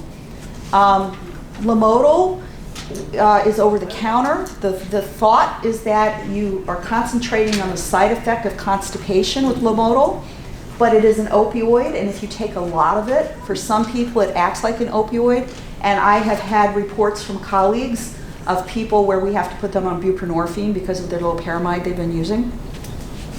So the stimulants include cocaine, methamphetamine, the ADHD medications, legal or illegal. The brain really can't tell the difference. Bath salts. Bath salts are a really unique stimulant category. They're the ones that are the easiest for those organic chemists to modify, and they are always morphing. And they are also the ones where you get the most overlap with where they'll devise one that's part stimulant, part dissociative, part stimulant, part hallucinogen. Nicotine, of course, is a stimulant, and caffeine is a stimulant. Have any of you ever seen nicotine poisoning, like maybe somebody who got into nicotine pesticides? It's really ugly. Okay. So anyway, nicotine can be quite lethal. So for the hallucinogens, what has happened is that these chemists have modified the pure hallucinogens and chemicals that are like them. The pure ones are mescaline, LSD, but they have combined them with other effects that are positively reinforcing and can definitely get people addicted. MDMA, the party drugs, you see them in all different combinations. And once again, those bath salts are a huge, huge problem on the street right now. And it's very hard to detect them because their chemistry changes so much. So let me tell you a story. I heard this from a sheriff here in Virginia. He's in a county that has more affluent people, and there was a 40-some-year-old man who died, and the medical examiner for Virginia said that the cause of death was intoxication due to bath salts, which means super stimulants and other issues. And one of the reasons the medical examiner made this determination was because there was a security video of this man a few hours before he was found dead where he was obviously hallucinating. He was talking to himself, he was pulling his hair out and eating it. And so the medical examiner said the cause of death was due to bath salts. And it was such a solid diagnosis, this very wealthy family didn't want that diagnosis for their kid. And by the way, this man had had a long history of substance use problems. He'd been in trouble with the law. But it was such a solid diagnosis that their lawyers couldn't get a different diagnosis. And people will do that. They want a different diagnosis. So this family has now hired one of those Ghostbuster companies to come in to prove that that kid, he died because he was possessed by the devil. And you know how much money they're spending? They could fund an addiction medicine fellowship position with the money they're going to spend on these Ghostbusters. But one of the reasons the medical examiner, that they really challenged him was that it is so expensive to drill down about which chemical the bath salt has evolved into that he just wasn't going to spend the money to do that when he felt like he had a solid diagnosis. But the other thing is, I think this shows you a lot of the stigma associated with the disease of addiction. So these bath salts are very fluid, and whatever test you're doing, you probably are not going to pick up that that's what's going on with somebody. Okay. I want to talk briefly about the appearance and performance enhancing drugs, which is another category that gets misused, and you may not have heard about them. Now, some of this stuff doesn't cause much of a dopamine spike, but some of it really does, and people can develop addiction because of the dopamine spike due to the chemical, and but some of them kind of get such a pleasurable sensation of feeling stronger and better that they slide into addiction that way. There are non-steroidal anabolics, which includes some people will misuse insulin. There are the things that speed up your metabolism, and these definitely give you a good dopamine spike, like caffeine, theophylline, which is a medicine that's used for asthma. Ephedra, and ephedra is one of those things that is kind of ubiquitous. It's often used as a cough suppressant. It gets modified a lot. The thyroid hormones, there are some people that will try to get hold of the thyroid hormones. Take extra Synthroid, you lose weight. Of course, you're also turning your bones into chalk, but steroids, steroid misuse is out there, and keep your eyes open for it. And what you may hear people talking about is that they want the oral steroid because that will clear out of their system faster if they have to have a urine drug test as part of their athletic performance. If you get a gold medal, you have to give a urine, and this stuff clears out quicker. Also, you may hear people, particularly young people, talking about strange ways of taking it. They may use these cyclic ways of misusing steroids. They may use a certain kind for a period of time, switch to another. They may use a little bit and then add more on. They may do a plateau kind of system. But I just want you to, as you are out in the community and you hear this, I want you to know what it is you're hearing. I'm going to talk more extensively later on about inhalants, which I think is another category that people don't hear a whole lot about. Inhalants are a huge problem because this stuff is so available. It's sitting in everybody's garage. And in Eastern Europe, people with the disease of addiction, often what they use is governed by money. And Eastern Europe is incredibly poor, and many of their addicts, people with addiction, what they use is paint. And you ride around on the buses in Bucharest and Moldova, and people have little vials of gasoline that they're sniffing. I have seen that in the United States. So I'm going to go over these more in detail later on. All right, so withdrawing people, not detox, withdrawal. So one of the big goals is that you want to avoid fatalities. And so when somebody walks into your facility, and one of the first things you do, whether it's cocaine, opioids, whatever it is, because bad company keeps bad company, try to get them access to naloxone, the Project Revive kits. Different communities have different ways of providing this, but don't let them, even if they walk in and say, I don't want anything to do with treatment, and walk out again, make sure they walk out with that in their hand. Withdrawal, safe withdrawal, once again, we want to prevent long-term morbidity. There are some things that when people withdraw from them can cause a lot of damage, can be very physically threatening. We want to maximize comfort and the symptomatic treatment. Staying ahead of the symptoms can avoid complications.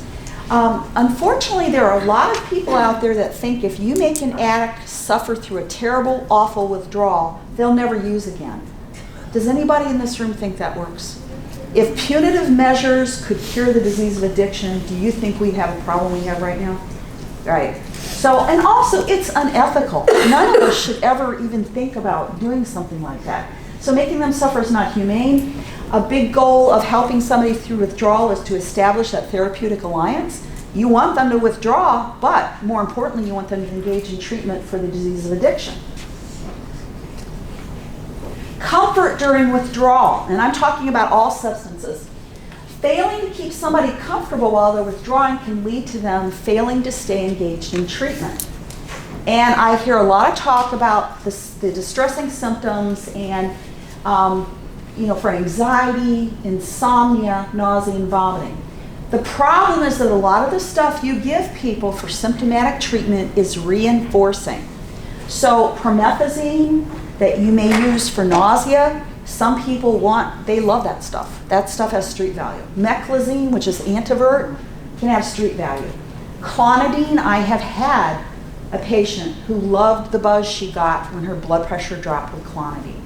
And loperamide, we've already talked about. Loperamide can act like an opiate for some people. So this is kind of a rock and a hard place that you're going to have to decide as an organization.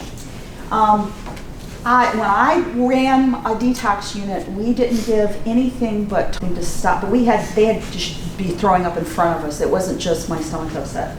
But because it was a closed and protected environment, and because I had the best staff on the planet, they were supportive.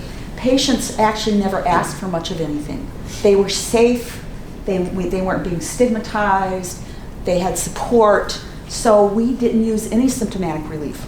On the other hand, if you perhaps are in an environment where you believe or you feel like you're going to lose a lot of patients to treatment, you may want to get more liberal about giving various medications for symptomatic relief. There are no hard and fast rules about this, except you really need to use the least reinforcing medications. For instance, if they are vomiting, I would not give meclizine, I would give the Zofran instead. Everybody is going to complain about insomnia, but let me tell you, if you get them to stop using, that generally is the first symptom that goes away. And one big problem about being very liberal about treating symptoms is that you're reinforcing the belief that there's a pill that's going to fix their problem. And I don't ever want to give somebody that impression. That's how they got into this mess. If I do give medicines, I tend to schedule it as opposed to as needed. But this, folks, is something that you guys are going to have to work out among your, because what is appropriate for my closed unit may not be appropriate for somebody that you are withdrawing in another setting, less support, less supervision. Okay, I know you wanted black and white stuff. Can't give it to you.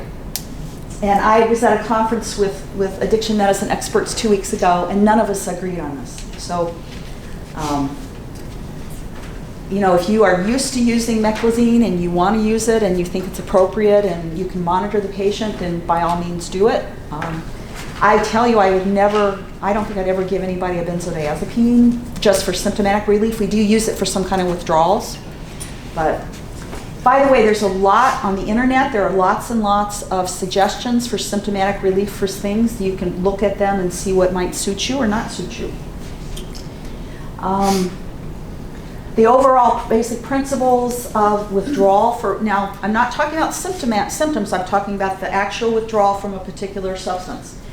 The ideal medication for withdrawing people should be cross-tolerant. In other words, if they're using a bunch of different kinds of benzodiazepines, I want one that will cover all of them. I want something, generally longer acting medicines are much less reinforcing than short acting medicines. Also, weaning, you want to use long acting medications. I want something that's less toxic than what they're using.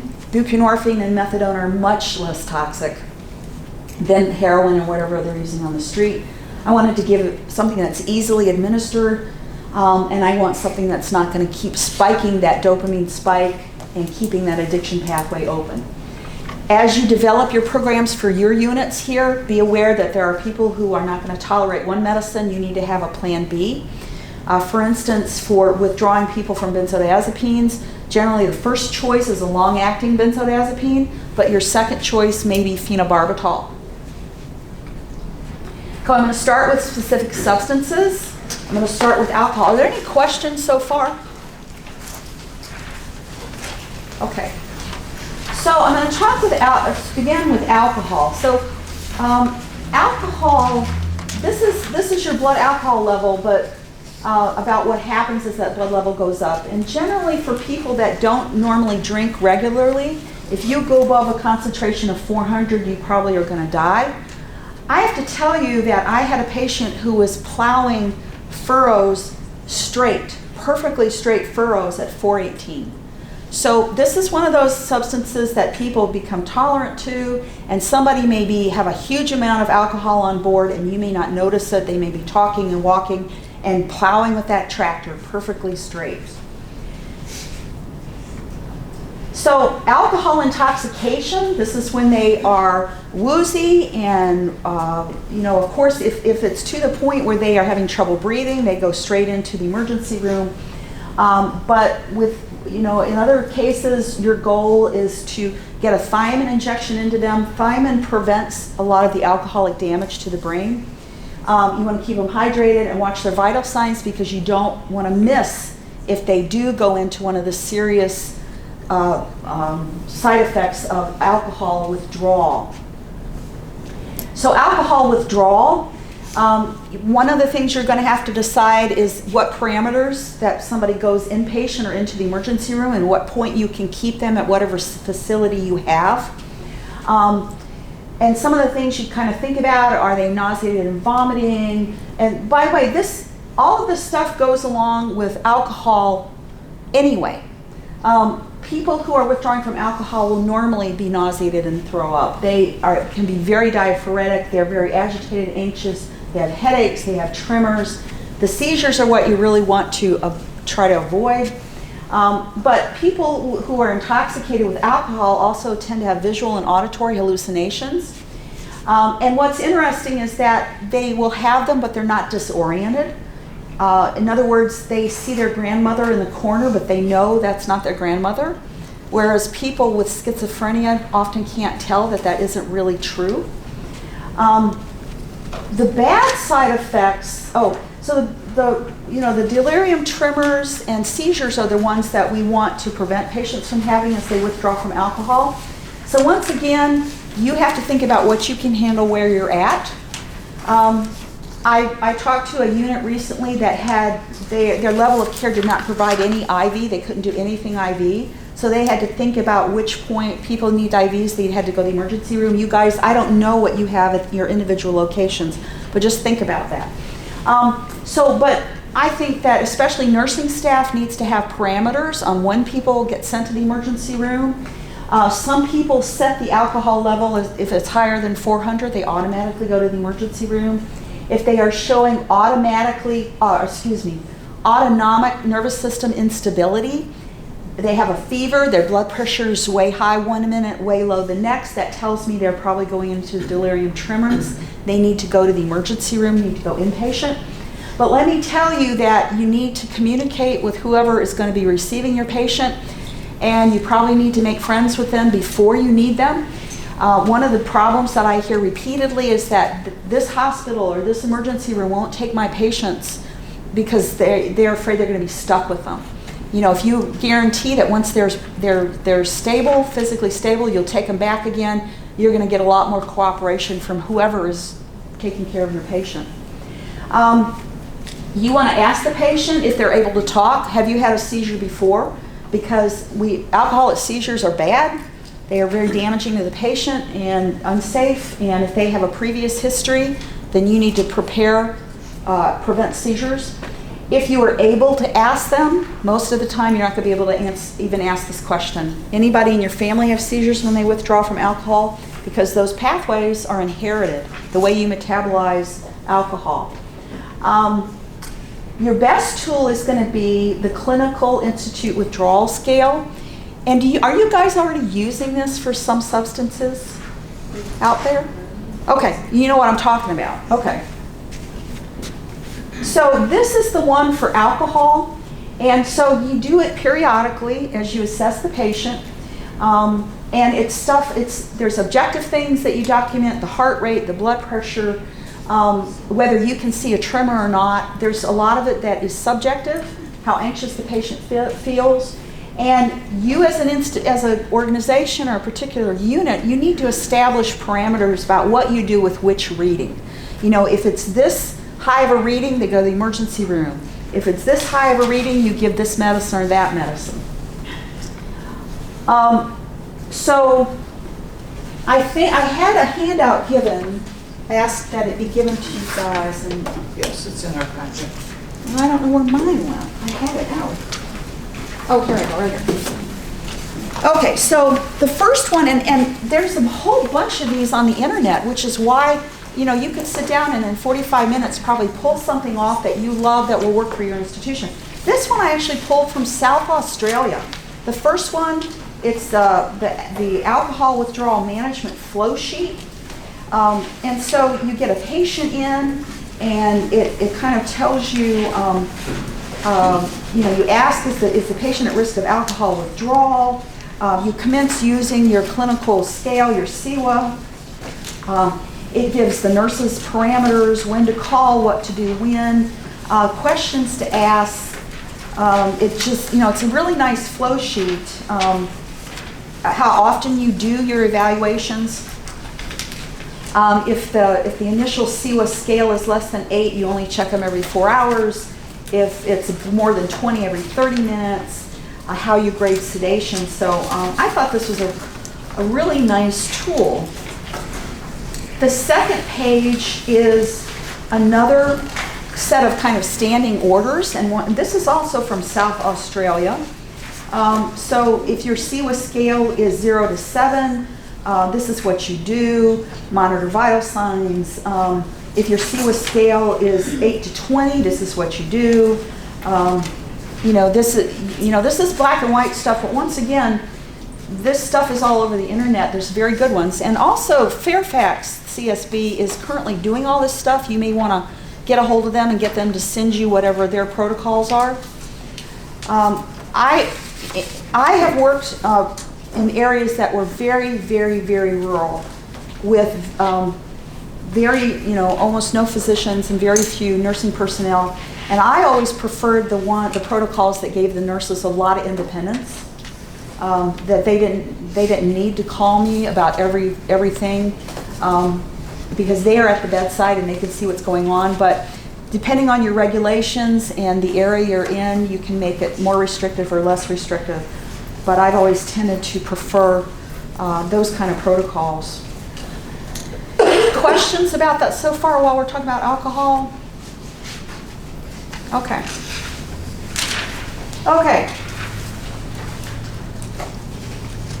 So the stuff that we want to avoid the patient going into is, first of all, the delirium tremens, the DTs.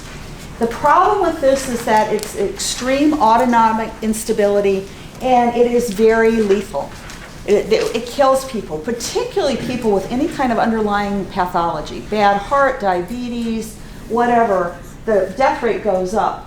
So the autonomic instability includes fever, this blood pressure that's both way high and way low, tachycardia, bradycardia, the heart rate jumps all around, hallucinations, particularly hallucinations with disorientation. That going from hallucinating to hallucinating and not realizing that it's fake is the real point where you start worrying. And these are people who are going to wind up not only in a hospital, but often in an intensive care unit. They are going to need respiratory and cardiac support. At the very least, they're going to need IV benzodiazepines. And I really doubt that any unit other than in hospital is going to be able to provide that for a patient. Okay? All right. Any more questions about alcohol? Okay. I'll talk about avoiding seizures with benzos. Go ahead. So this is going to show my incredible ignorance about alcoholism, but are the DTs more likely to happen with certain histories or? So the biggest predictor of history is that they've had the DTs or seizures before. Okay. You get into more trouble with people that drink daily, chronically, as opposed to the binge drinkers. And a lot of the problems occur as the blood alcohol rate comes down. But that's not hard, none of that is hard and fast. One thing I think sometimes people who tell you they're binge drinkers because they think that's better than being a chronic steady drinker, and you don't get an accurate history that they are drinking every day. Any other questions? That's a good. The biggest thing though is what's happened before. So if it's the first time, everybody's surprised. Okay. So by the way, alcohol and benzodiazepines hit a lot of the same receptors in the brain. So a lot of what you do for alcohol withdrawal and benzo withdrawal, they're interchangeable in some way. How do you predict acute benzodiazepine withdrawal? Benzodiazepine withdrawal, you are more likely to get seizures than you are with alcohol, a lot more likely. In fact, I've heard estimates that if people are taking a regular, normal dose of benzodiazepines for up to 2 months, that you've got about a 40% chance of a seizure if you stop the benzos suddenly. And it's very hard to get a real history about what they've been taking for how long. Withdrawal is unlikely if the patient has only intermittently been misusing of benzos. It's the chronic use. That's also true of alcohol. Alcohol is not quite, it's not quite as sure that way, but with benzos, it's the regular use that's going to get you in trouble. They are going to have severe withdrawal if you stop them suddenly. The short-acting benzos are terrible for people to get into withdrawal with, which is kind of a little, anyway, I'm sorry. So benzodiazepine withdrawal can be safely managed as an outpatient unless you've got coexisting problems, unless you've got a polydrug dependence. Let's say you've got somebody, benzos and alcohol, maybe opioids thrown in, that may be where you're going to send them off to the hospital for a while. If they are on other central nervous system depressants that may interact with the benzos you have to give to withdraw them from the benzos. If very high doses, and by the way, we convert benzodiazepines there's a way to convert it so that we can compare them. You remember I talked about how morphine is the gold standard for pain medicines? We compare pain medicines to 1 milligram of morphine. Well, with benzos we use diazepam, which is known as Valium, okay? When you interpret how much benzodiazepine they're on, if they're on more than 50 milligrams per day, you may need to think about inpatient hospitalization, maybe not. I've weaned people off of much higher doses than that, but it's whatever level you set. Polydrug dependence, the other issue with polydrug dependence is you're probably dealing with addiction. And keep in mind, I'm talking about withdrawal here. I'm not talking about people who necessarily have the disease of addiction. If the patient has other medications that are going to need stabilization, if they are on concurrent methadone, that methadone and benzos is a dangerous combination, so that's probably somebody who needs to go in the hospital. And a history of seizures. If you are withdrawing them, and the rule of thumb is if they're an equivalent of more than 50 milligrams of diazepam per day, they probably should be inpatient when you start weaning them. That's not necessarily true. I've weaned people with a much higher equivalent, but it was a very stable environment, and I was able to control everything. And I took this from the government of South Australia. Benzo withdrawal. It makes a big difference about whether they've been misusing short-acting or long-acting benzos, or I shouldn't even say misusing. Sometimes the person you're withdrawing is been on a prescription and isn't misusing anything. But which one you're withdrawing from makes a big difference, whether it's a short-acting or a long-acting benzo. Once again, you can use the CEWA scale. And which medicine do you use to wean people off of benzodiazepines? I was at a meeting 2 weeks ago, and a lot of very esteemed colleagues have a lot of differences of opinion. Most of us use the long-acting benzos, and if you look at the literature, that appears to be more in the standard of care. But I have some very wonderful friends practicing addiction medicine who use phenobarbital. So I think you're going to need to use what you think is safe and comfortable for you to use. You are going to have a plan B, though, for people that can't tolerate one or the other. So how do you do this? You're going to convert the short-acting into an equivalent long-acting benzodiazepine. You can use phenobarbital. There are schedules out there for that if you want to use it. But the things you really have to do is you have to assume and control the benzodiazepine prescribing.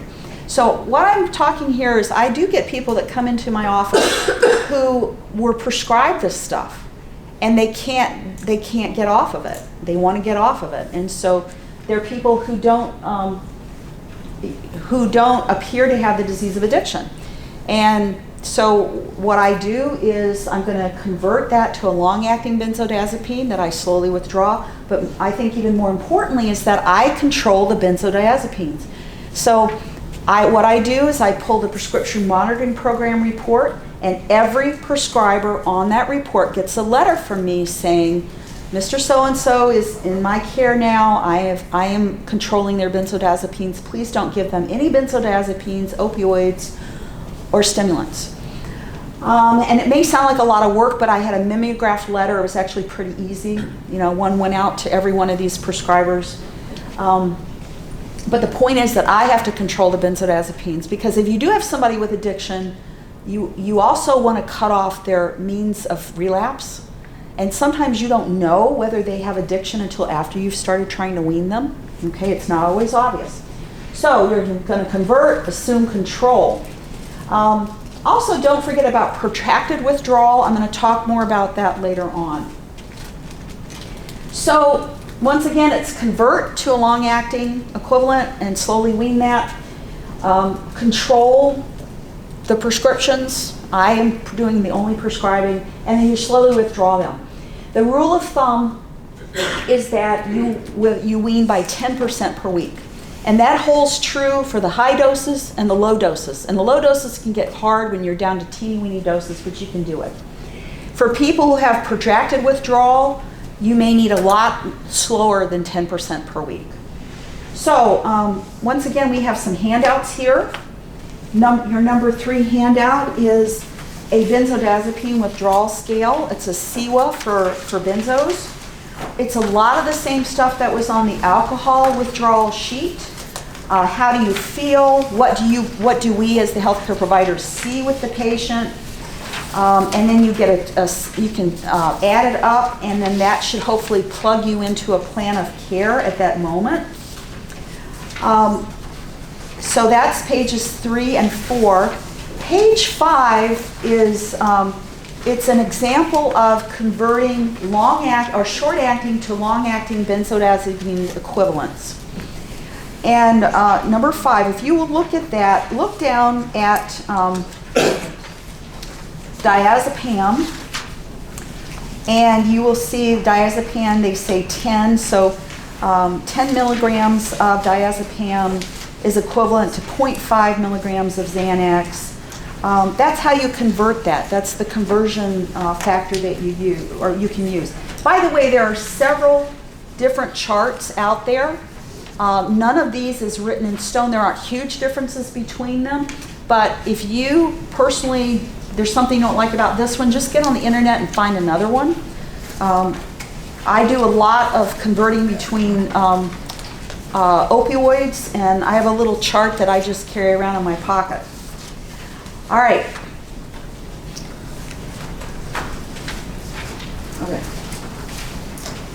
Okay, so we're gonna work through a case on how to do this.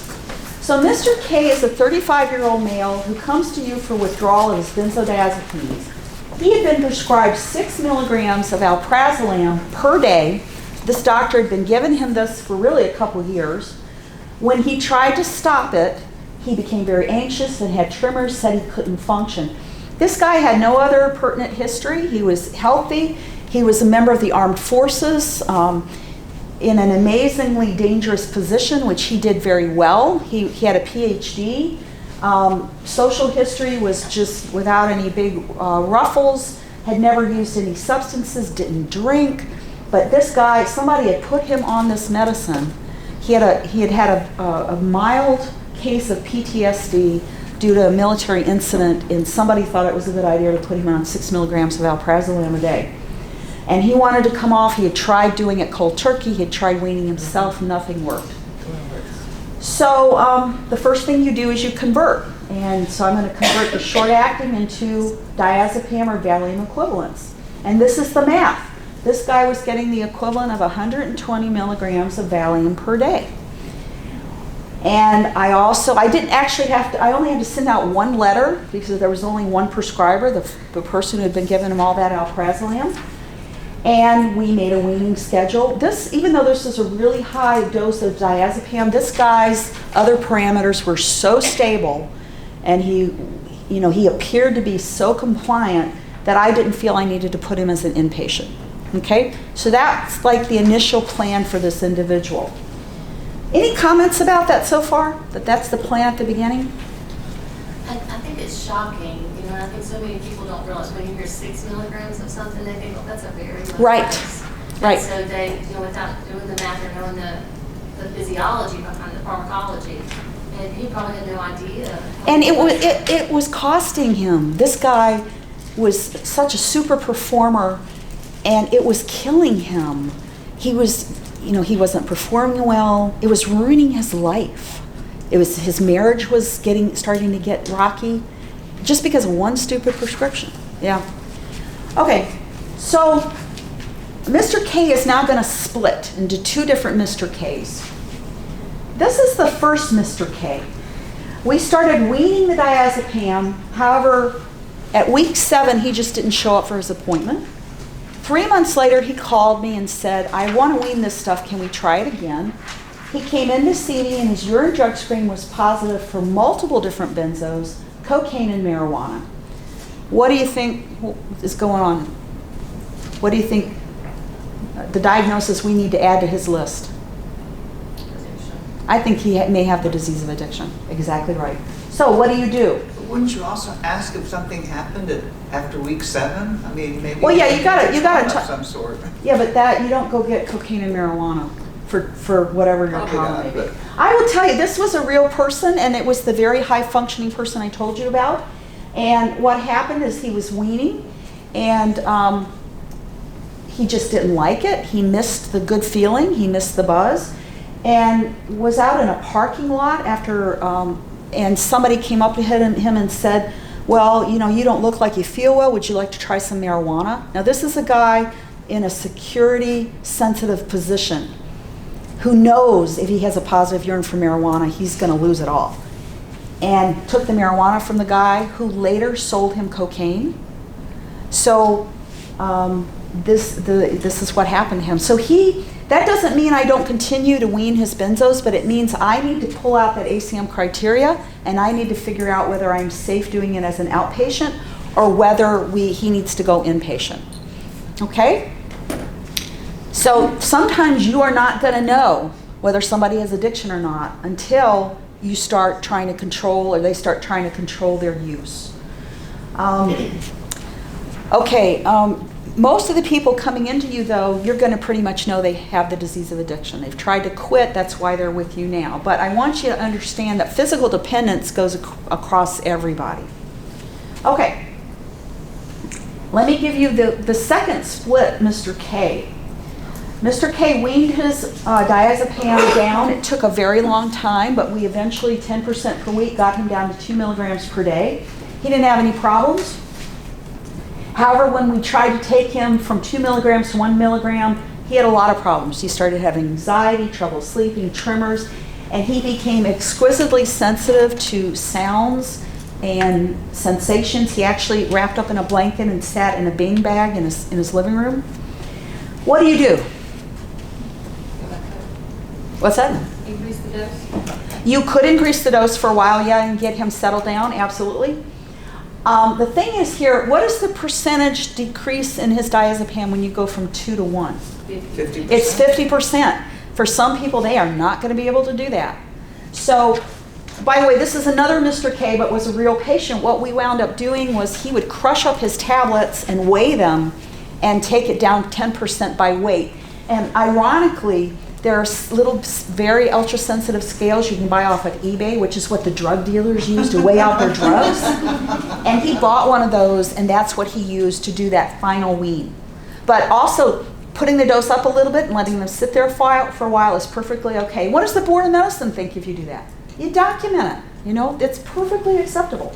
There are some other people where we dissolve tablets in fluid, drew up the fluid in a syringe. So all of this is common to me as a hospice doctor because I do a lot of concentrating things, and so. But I know it's new news to a lot of other people. But you can do that kind of stuff. By the way, this worked just fine with this second Mr. Cave. Obviously, I have 2 patients I'm talking about here. So, but you would have the patient do this? Yeah. Yeah. Okay. But this guy really did have a PhD in Right, engineering. right. He was perfectly capable of doing this. Other people, you're going to have to help. And this is when a pharmacist can be just a blessing from God. I have a terrific pharmacist who will help patients do things like that. They can't administer it because only nurses can administer, but they can watch people take pills. They can help them do this. They do observed ingestions. I have a pharmacist that will do observed ingestions for me. So, get creative. This is kind of fun stuff. But the point is that some people, you really have to slow it down and you have to think what that percentage is. And the percentage applies even at the very low doses. Okay, so there is a syndrome of protracted benzodiazepine withdrawal, which is about 10 to 15% of long-term benzodiazepine users, which is really, really miserable. And this is another thing that people don't realize. It can happen to them, and it makes their lives miserable. They lose their jobs. They lose their relationships. By the way, on the internet, there's an internet site called benzobuddies.com, which is for people. There's so many people trying to get off benzos, and the doctors don't know how to do it, that they have a website. Actually, it's very good information if you would like to look at it. And this Ashton manual is also on the internet. But there are people who have a terrible time with long-term withdrawal from benzos, and this can last up to a couple of years. They tend to have a lot of sensory symptoms, ringing in the ears, feeling like things are crawling on their skin, terrible time sleeping. This is also somebody where you may want to just hold that benzo wean and make it a lot longer, and it's okay to do that. Okay, any questions about that? So, you mentioned the seizures with benzos. Mm-hmm. Is it as life-threatening as the DTs? Is it every bit as Yeah, you don't want them to do that. Okay, so the thing is, I'm kind of talking about outpatients, but for inpatients, this is also what you want to do for people that are coming in for benzodiazepine withdrawal.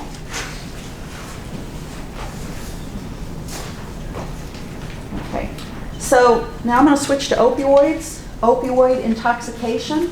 We hear about this all the time. Intoxication, people are woozy, it's a depressant, so they get sleepy.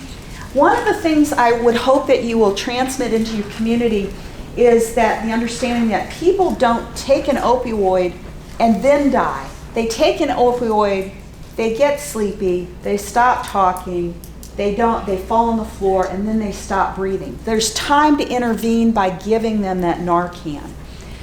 There is unfortunately a myth out there that either people die immediately and so there's no point in trying to do anything. But what's more important is that people need to realize there's a lot of points of intervention before somebody dies. So it is sequential. One of the big clues that you've got opioids on board are those pinpoint pupils. And as you are admitting patients and deciding whether to treat them, the size of the pupils is a huge indicator about whether somebody is intoxicated, under the influence, or withdrawing. They eventually can get seizures. And once again, please get that Narcan, that naloxone out there on the street for people. Managing opioid intoxication, naloxone, you give it. Now this is another thing, a myth that's out there, that you only give the naloxone once. And this, I've heard this both from healthcare providers and from people on the street. In fact, I heard it recently from a freestanding addiction treatment unit, that a unit that doesn't even have a crash cart. They thought, well, we give naloxone once and we're done. That's not true. You give it, you call 911, and if you have access to more doses, you keep giving it. It can be given intranasal or IV, ventilatory support and hydration. Of course, you know that for opioid, for anything. But keep giving that naloxone. Opioid withdrawal, this is another thing where long-acting versus short-acting makes a big difference. Most people are going to get into trouble with short-acting because they are the ones that give you the really high and fast dopamine spikes, but you will definitely run into people who are misusing the long-acting opioids as well. Short-term withdrawal, you're going to use your clinical opioid withdrawal scale. It's a terrific tool. Once again, you have the issue about the subjective versus the objective, but one of the nice things about opioids is that the pupil size can give you a lot of information about whether somebody is under the influence or whether they are truly in withdrawal. Opioid withdrawal also has one of those protracted long-term withdrawal syndromes, which can really lead to a lot of relapses and problems. But sometimes just telling a person that it's normal, you know, I know it's been 6 months since you last used and you still don't feel good and you don't sleep well, that's normal. Sometimes that's enough, reassurance is enough to get them through it. The reason that insurance companies have refused to pay for people for opioid withdrawal in the past was the belief that opioid withdrawal is not dangerous and it won't kill anybody. The relapse is really what kills people. Pure opioid withdrawal may not be the most lethal thing in the world, but it can certainly be lethal, and what happens is people relapse. All right, so this is your clinical opioid withdrawal scale. It's a lot like the other two scales I showed you. You're going to do your basic vital signs. The person that you go from the subjective where somebody says, you know, I'm flushing or I had chills while I was sitting in the waiting room, up to the point where you can actually see them profusely. I mean, these people will soak the beds. Restlessness, they shift a lot. The restlessness kind of goes, the thing about the restlessness is that it goes with the anxiety and irritability. And when people are in withdrawal, they can seem irritable and nasty. And I haven't had people threaten or swear or anything, but sometimes they give the impression of not being very nice people, and that's just because they don't feel good. So if you can educate your office staff about that, you know, because they'll say, you know, so-and-so came to the window and she bit my head off. You know, that happened, and I understand that nobody wants their head bit off, but if they understand that this person is in withdrawal and they're really miserable, they can cut them a little more slack. Pupil size, pupils, if they still have opioids on board, their pupils are going to be small or pinned, which is really small. When somebody is in withdrawal, those pupils just dilate way out.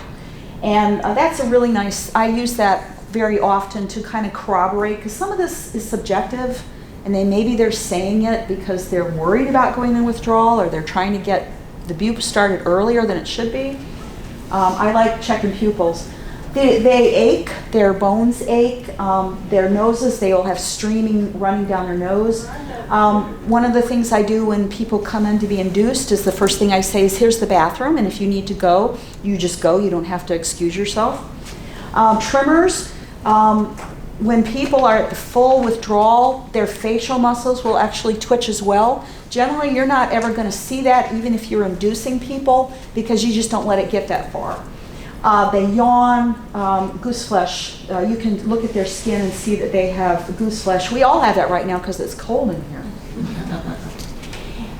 So when you are discontinuing, you've got somebody in opioid withdrawal and they want to stop the opioids, or you think they should stop it, you kind of have to ask yourself, which path are we going down?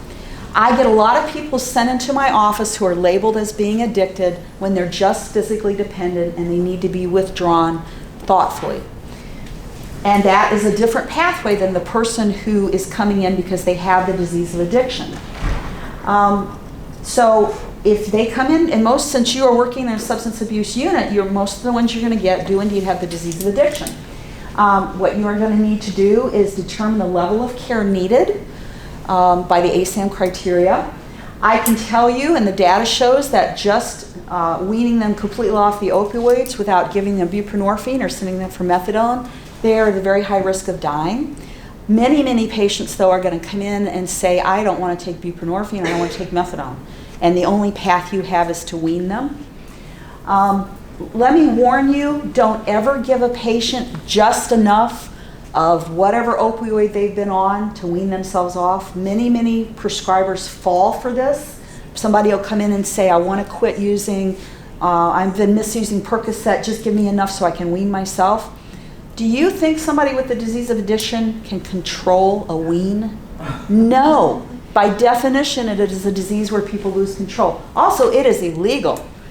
And once again, just like with the benzos, you may not know whether somebody has the disease of addiction or not until you start trying to wean them. With opioid withdrawal, it's kind of the same thing. For the non-addicted patient, where you may convert to a longer-acting opioid and wean them. Sometimes you just wean them with the opioid they're already on. But you want to have control of all of their controlled substances. That means you pull that PMP report, you send a release of you get a release of information. All those providers get a letter. And by the way, I will run into patients who don't want to give me a release of information for one of their prescribers.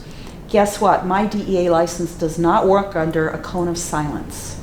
You know, if you don't give me the release of information, I'm not prescribing anything for you. It's just not safe. And then slowly wean. So you have two paths. You have the non-addicted patient, the person who comes to you and maybe they've been misidentified as being addicted, maybe there was no question of that to begin with. It's the same kind of thing where you're going to wean by about 10% per week. You can convert to a longer acting opioid if you want, but it's not as important as that is for benzodiazepines. Once again, you may have to use some very creative things when they get down to the low doses. I had a woman who was labeled as being addicted and was ostracized and wound up driving halfway across the state to see me. She just was very sensitive to weaning. We did some creative stuff when she got to the end of her dose and she got off and she has never looked back. For the patient with the disease of addiction where they're using opiates, you really should try to get them on buprenorphine because the data is they're not going to do well if they don't go on it. How do you switch somebody from misused opioids to buprenorphine? That's the waiver course that tells you how to do that. Okay, so what I'm going to do is illustrate the non-addicted patient. And I know you're dealing mostly with people with addiction, but this is also principles that you can use in that environment as well. So this is from the Risk Evaluation Mitigation Strategy Conference. It's on the internet if you want to see the full curriculum for that. But this is Ernesto. He's a 53-year-old male who had a workplace back injury at age 41. He's had 2 back surgeries, but he has continued working. His employer switched him to something where he wasn't using his back, so this is a man who's functioning really well. He has been regularly coming in to get his medications refilled. He never had any problems. There's been no issues with early refills, prescription monitoring program issues, urine drug screening issues, or anything. Right now he is getting oxycodone, extended release, 30 milligrams every 12 hours, with hydrocodone, acetaminophen, immediate release, 5/500 every 6 hours as needed. So he reports that he hasn't used that hydrocodone immediate release for a month. He hasn't filled a prescription in 6 months, so he's not using this barely at all. Why isn't he using it? Is he at a point now where his pain is perfectly controlled with just the extended release? Is his back condition getting better, that maybe he doesn't even need as much opioids as he's been getting? And maybe he's to the point where he doesn't need any opioids at all for pain control. So you talk to him about weaning, and he agrees, because most people without the disease of addiction really don't like taking opioids. And one of the issues here is that he's been getting a combination product. The acetaminophen is in with the hydrocodone. You have to if you're going to tell him to start using over-the-counter ibuprofen and acetaminophen, you need to make sure he's not getting too much Tylenol. Okay? So right now, his total dose of oxycodone extended release is 60 milligrams. So what you do is prescribe the 20 milligrams again, as well as some oxycodone, and you give him the instructions on, he's going to decrease his total opioids by roughly 10% every week. And so you write out these instructions for him. The first week he's taking the immediate release 5 milligrams every 8 hours in addition to the long-acting. The second week he's cutting the immediate release down. And the last week he's only taking it as needed. So you have to write this stuff out, you have to give him clear instructions, and if Ernesto was older or had some language problems, it would also pay to call the pharmacist and make sure they understand so they can explain it to him again. And you also ask him to call you periodically and tell you how things are going. Now this is pie in the sky. Sometimes we can't get people to call, or we're not there when they call. We're in another state working, but you do the best you can. Okay, so he comes back a month later. He hasn't had any problems. He's taken just 40 milligrams of oxycodone a day. Once again, you're going to wean down those opioids very slowly. I'm not going to go through this, but if you do the math, it's roughly you're going down by 10% per week. Once again, you give him very clear verbal and written instructions on what to do.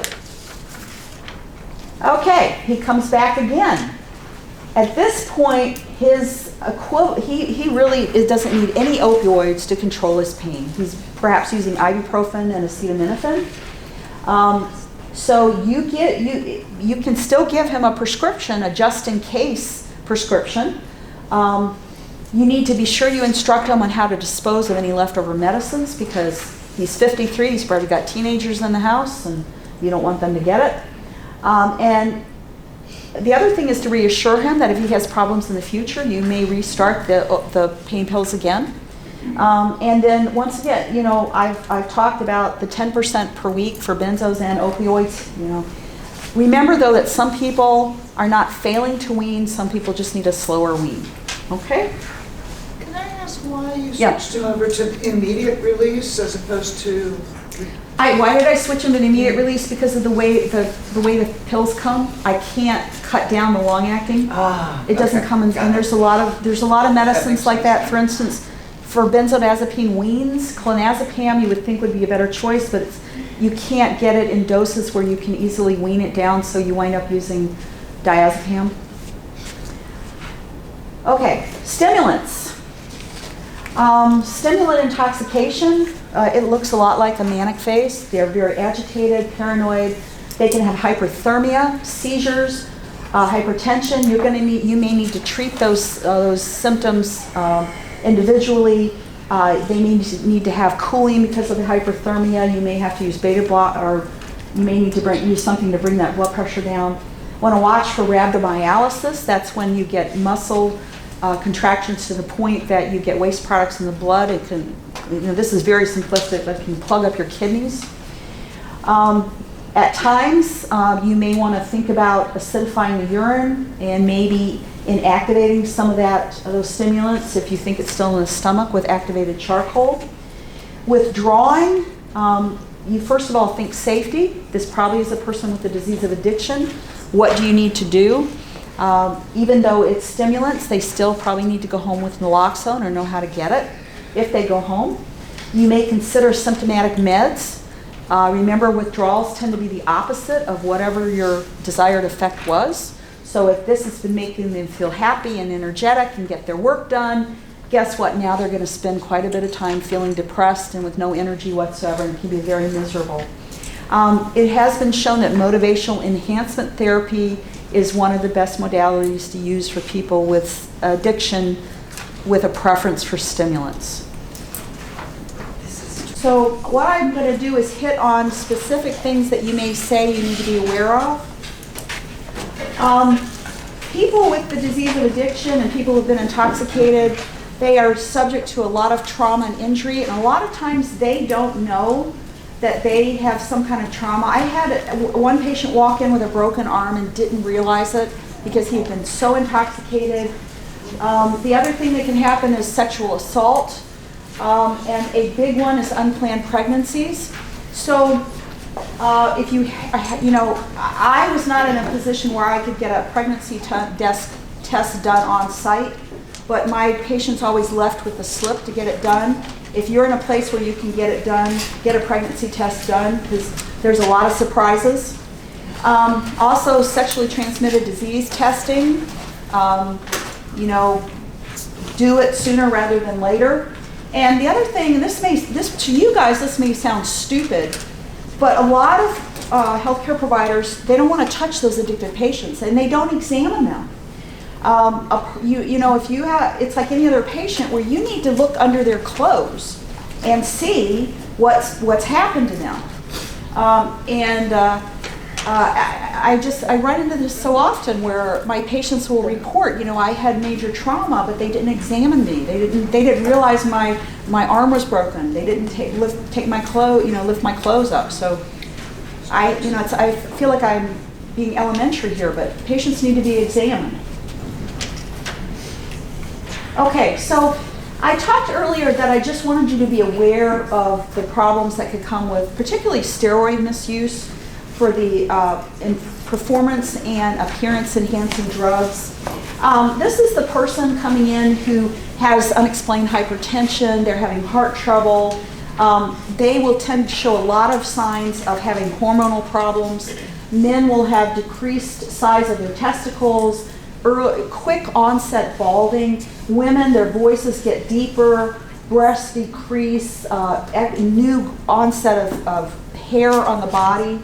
And even those of you who are seeing people in counseling, you may notice this stuff, and then you need to perhaps have a talk with the patient. The big thing I think with the steroids is you get a lot of psychiatric effects that get misdiagnosed as other things. They can be very aggressive. They can have a lot of mania and delusions. So if you've got somebody who's having a hallucination, but they also have, you know, new onset acne and jaundice, you maybe need to think about steroids. Like I told you before, I wanted to talk more about the inhalants because we don't tend to realize how bad they are out there.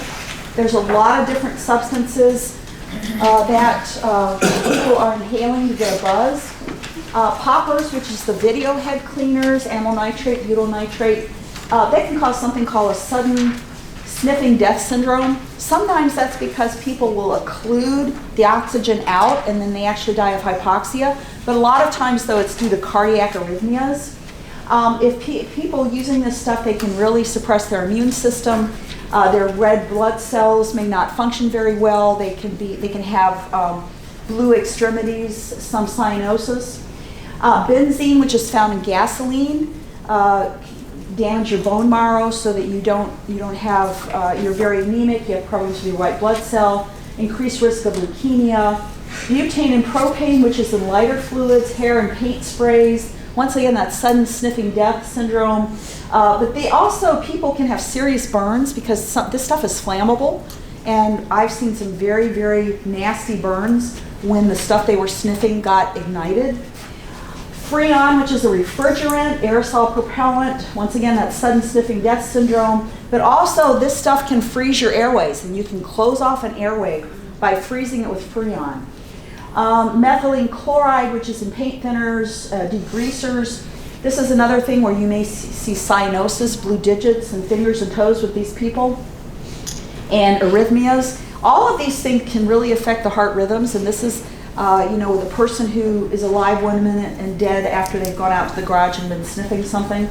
Nitrous oxide, I have seen this misused, particularly as you would expect in people involved in the dental professions.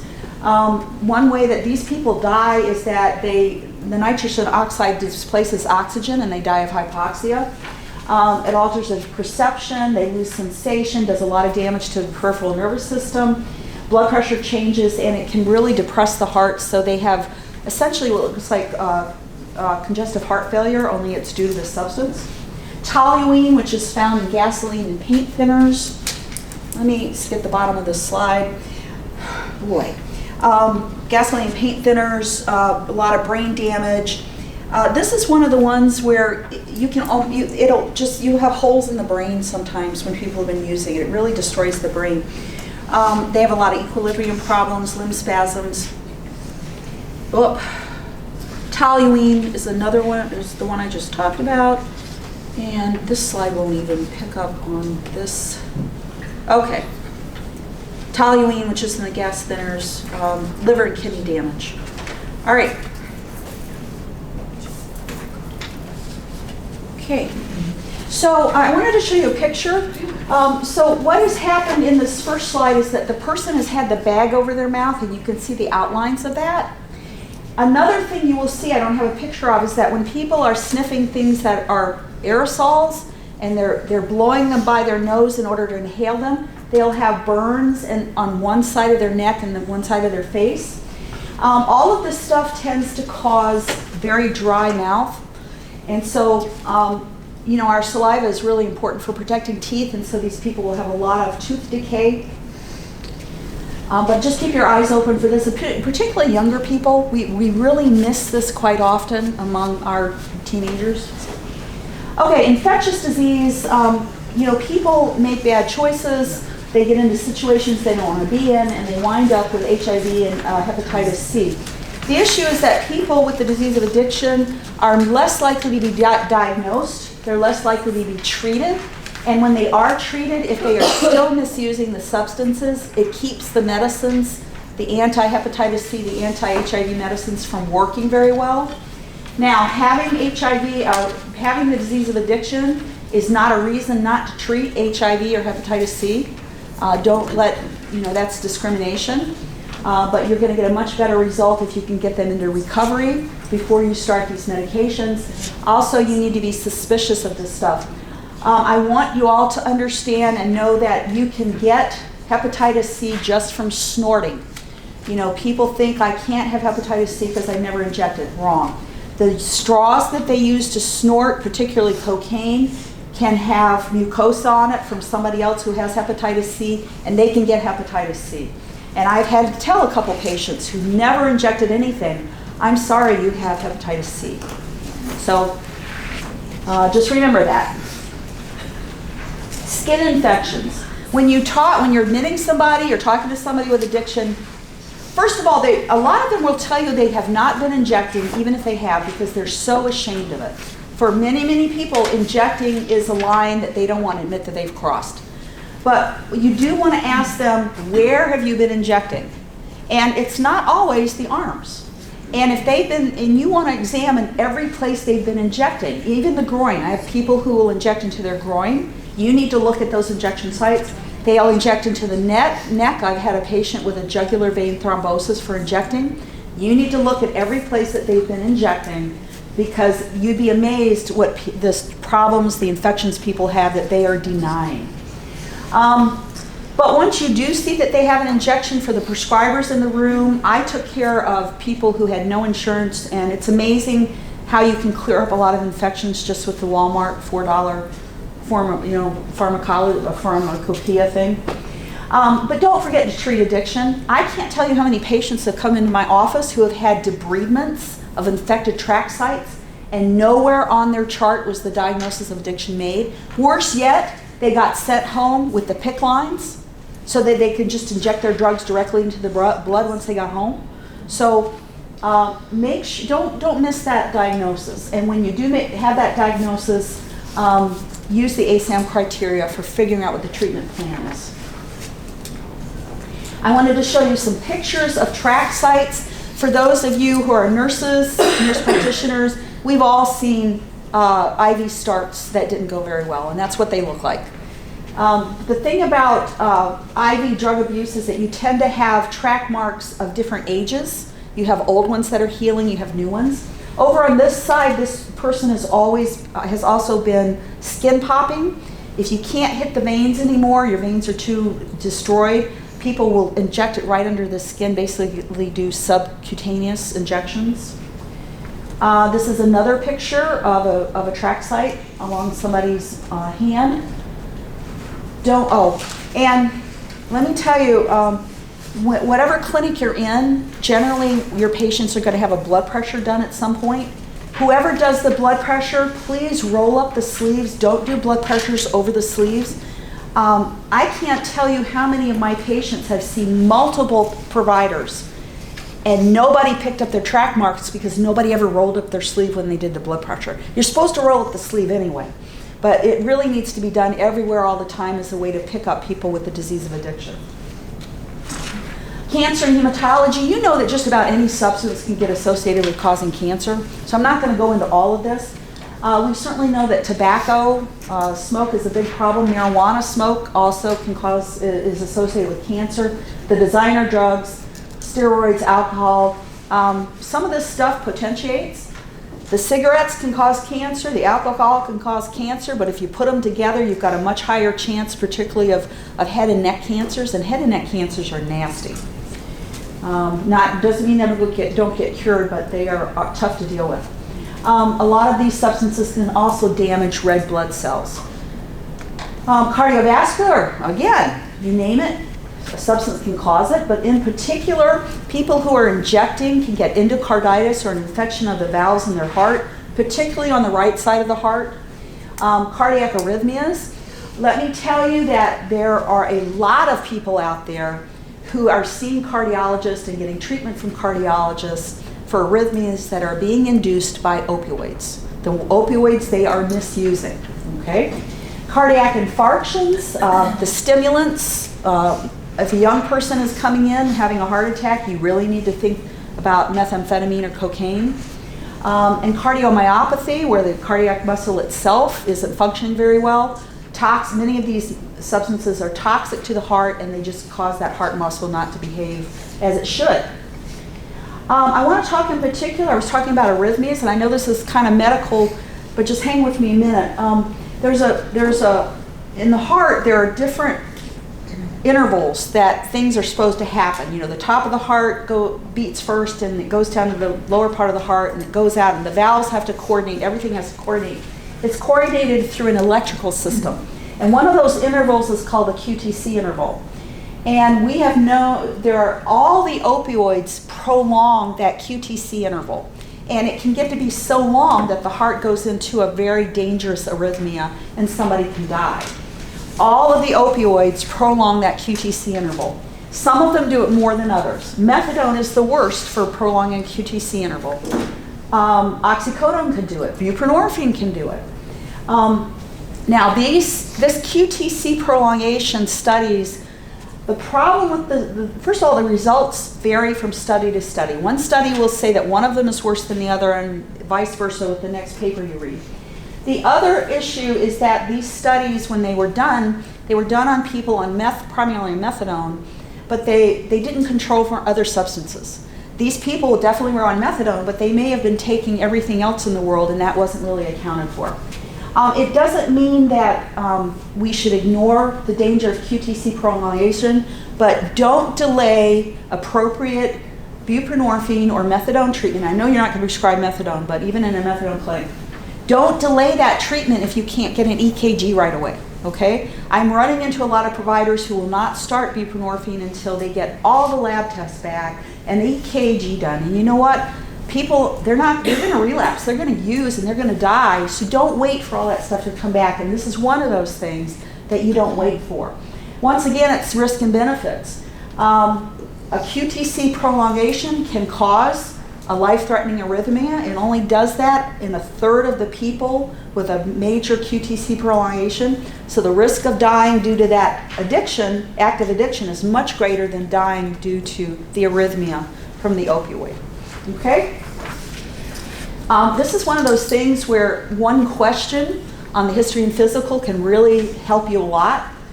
Generally I ask every patient when I get them in, we don't have 3 hours for a history and physical. So my family history question is, among your first degree relatives, does anybody have any heart disease, diabetes, cancer, or a drinking or drug problem? And if they say, yeah, my grandfather died due to his heart, okay, what happened? So if he says he had a heart attack, he died of congestive heart failure, that's not an arrhythmia problem. But if they say to me, my grandfather and my father and my uncle dropped dead, I'm worried that there may be an arrhythmia that's running in that family, and that's a person I need to look at more closely. And that, once again, it's a lot cheaper and much safer than waiting for all of those studies to come back to start medicine, that would be buprenorphine. Okay, respiratory problems. Yes, I have seen marijuana-only induced COPD. So smoking marijuana is not any better for you than smoking cigarettes. In fact, there's many experts who think that it's worse. Is anybody here surprised about vaping? Yeah, I didn't think so. I'm surprised that everybody is so surprised. Yeah. I'm in addiction medicine, As soon and as it came out, it's like, we're getting a pure full of nicotine. thinking, what do you think's going to happen here? Yeah, I know. This happens in addiction medicine all the time. We just kind of walk around saying, I told you so, I told you so, I told you so. Yeah. Opioid-induced pulmonary edema is another one. Heroin in particular, for some reason, will cause this pulmonary edema where people can almost drown in their secretions out of their lungs. It's pretty ugly. So I wanted to mention this because you're going to hear more about this. We are all hearing right now about all the people dying due to fentanyl overdoses. And when you think about that, you think, well, it's a super therapeutic amount of fentanyl, they just stop breathing. And that probably is true, but we are beginning to see naloxone-resistant respiratory arrest in people with taking fentanyl. It's referred to as wooden chest syndrome, rigid chest syndrome. So what happens is that for some reason, non-opioid pathways are the ones that are activated by the fentanyl, the adrenergic, and these people become so rigid that they can't breathe and they die. Now, I'm just throwing this out there so you hear about it. And it's one of those things where it's down the road, and you don't need to memorize the medicines you use, but we still want everybody to have naloxone out there on the streets. It saves a lot of people, but there are some people it's not going to save, and this may be the reason. We may realize that this is a bigger problem than we think it is right now. I suspect that may happen, but just so you've heard about it. All right, gastrointestinal system. This is a system that's really affected by substance misuse. Stimulants can cause bowel infarctions, which is like a heart attack for your bowel. Your bowel will infarct and die, and it's really hard to deal with. Probably one of the bigger problems is that when people are using short-acting opioids, they're misusing heroin or whatever, they've got a lot of opioids in their system, they go into withdrawal. So when they're up, they're constipated. When they're down, they have diarrhea. And so when you get them regulated on buprenorphine, they think they have constipation. And it certainly may act like constipation. The problem is that they will turn around and tell you, I'm allergic to naloxone. You have to give me the mono product. Don't fall for that, okay? I actually feel like every opioid prescription should have an additional anti-constipation regime like attached to it whenever I write one. All the opioids cause constipation, but don't let people kind of misinterpret this. Bowel obstruction is another one that you may see, particularly with opioids. Opioid-induced bowel obstruction is very common. And that rebound diarrhea I told you about can be misinterpreted as irritable bowel syndrome. Musculoskeletal. This is when if you just can't pin down what's wrong with the patient, they're floppy, they have incoordination, they have tremors. Think about the inhalants. Steroids will definitely damage growing bones. Opioids can cause osteoporosis. All the opioids can cause, including buprenorphine, can cause decreased sex hormones, resulting in osteoporosis even in men. It's easily treated if you need to. I threw in the thing about moonshine because that is still part of where I'm from in Virginia, and I suspect you still have moonshine out here. The stills often have contaminants from the metal inside the tubing, and people can wind up with gout from that. So that's another thing to think about if you have a strange case of gout and don't know what to do. Kidney, a lot of damage due to kidneys out there due to substances. Let me tell you a story. I had a guy coming to me whose kidneys were just slowly tanking. He was heading right toward needing dialysis. And I had tried everything with this guy. When he came in, his blood pressure looked good, everything looked good, but he was still going to kidney failure. So finally, after a long time, I did a urine drug screen. Cocaine. So cocaine and all the stimulants cause very high blood pressure. He was using it, cooking his kidneys, killing his kidneys, but when he got into the office, it was far enough from the cocaine use that his blood pressure wasn't up anymore. So sometimes the answer to the question is do a urine drug screen and see what's really going on. Ecstasy, MDMA, the bath salts, inhalants, all alcohol can also really hurt the kidneys quite a lot. Alcohol Another reason that people may have hypertension that is resistant to medication is they're drinking. And it's not always the alcoholic. There are some people that are so sensitive to alcohol that just having 1 glass of wine a night will jack their blood pressure up. The liver, we talked about the infections earlier, but all of these substances can be very toxic to the liver. Alcoholic hepatitis, the rave type drugs, the party drugs can damage the liver. Neurological and psychiatric. Alcohol really damages the brain. There's something called Wernicke's encephalitis, which is incoordination. Their eyes twitch, they don't focus very well. It usually goes along with Korsakoff syndrome, which is anterior grade, retrograde amnesia, and confabulation. These people make up the most amazing stories because they just don't remember what happened yesterday or even further back. Alcohol can directly poison the brain, toxic leukoencephalopathy, where it's killing off white cells in the brain. It can damage the cerebellum, which is where you get your coordination. And the biggest one that I have seen is the peripheral neuropathy. Alcohol poisons nerves, and people wind up with pain in their legs and feet, and it's the neuropathy from that. The methamphetamine-induced movement disorders, we've talked about this before. I see it misdiagnosed as Parkinson's all the time. These people have this very stereotypical picking and teeth grinding. I think I might have mentioned before that study animals, the rats that they give stimulants to, they pick their fur. And so you wind up with that they've picked their faces. And there's a decongestant, which was over the counter until recently, that can cause central nervous system hemorrhages. Once again, hallucinations. If you've got somebody in your office, they'd really like to be schizophrenic as opposed to using a substance. And families will say that to me. But anyway, with schizophrenia, you tend to have more auditory hallucinations, hallucinogens. It tends to be more visual.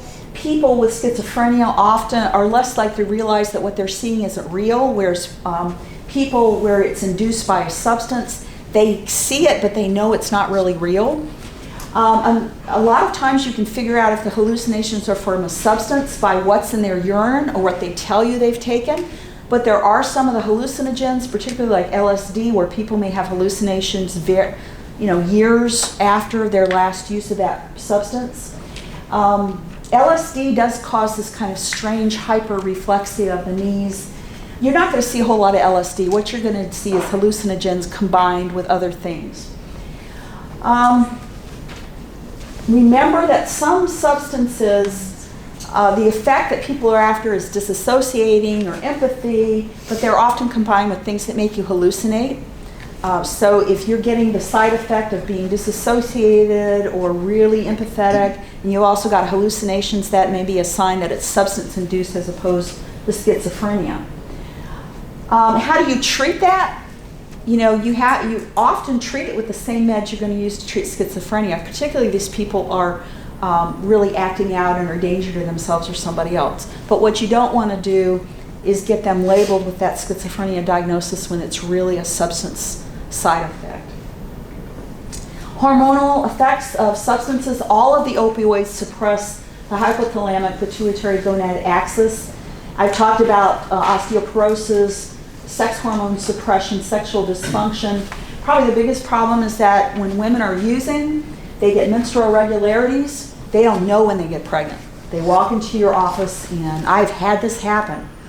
Have you gained weight? Oh, I think I've gained weight. No, and you feel, and you can feel movement. The baby's moving. Prenatal effects. Once again, do not delay the appropriate use of buprenorphine in an outpatient clinic or methadone in a methadone treatment center while you're waiting for a pregnancy test to get back. If that woman is using, if she relapses, that's a much bigger risk to that baby than the fact that the methadone or buprenorphine. Even with all the years that we've had methadone out there, there's no evidence of birth defects associated with methadone or buprenorphine-assisted addiction treatment. Buprenorphine is newer, we're still watching it, but we don't have any evidence that it causes problems with the methadone. Pregnancy-specific drugs of misuse. Methamphetamine it just is a gift that keeps on giving. You know, your patient takes methadone, burns brains to a crisp. You guys see this. People use methamphetamine and they can't balance their checkbooks anymore. And guess what? When they have children and they've been using methamphetamine in a pregnancy, it causes a smaller brain. So you've got another generation that is going to be damaged by methamphetamine. Marijuana is associated with adverse behavioral effects in offspring of women who smoke marijuana throughout the pregnancy. Despite that, we have more and more women who are smoking marijuana throughout their pregnancies. Inhalants can damage a fetus, facial limb abnormalities, microcephaly. Cocaine also shows damage to the fetus.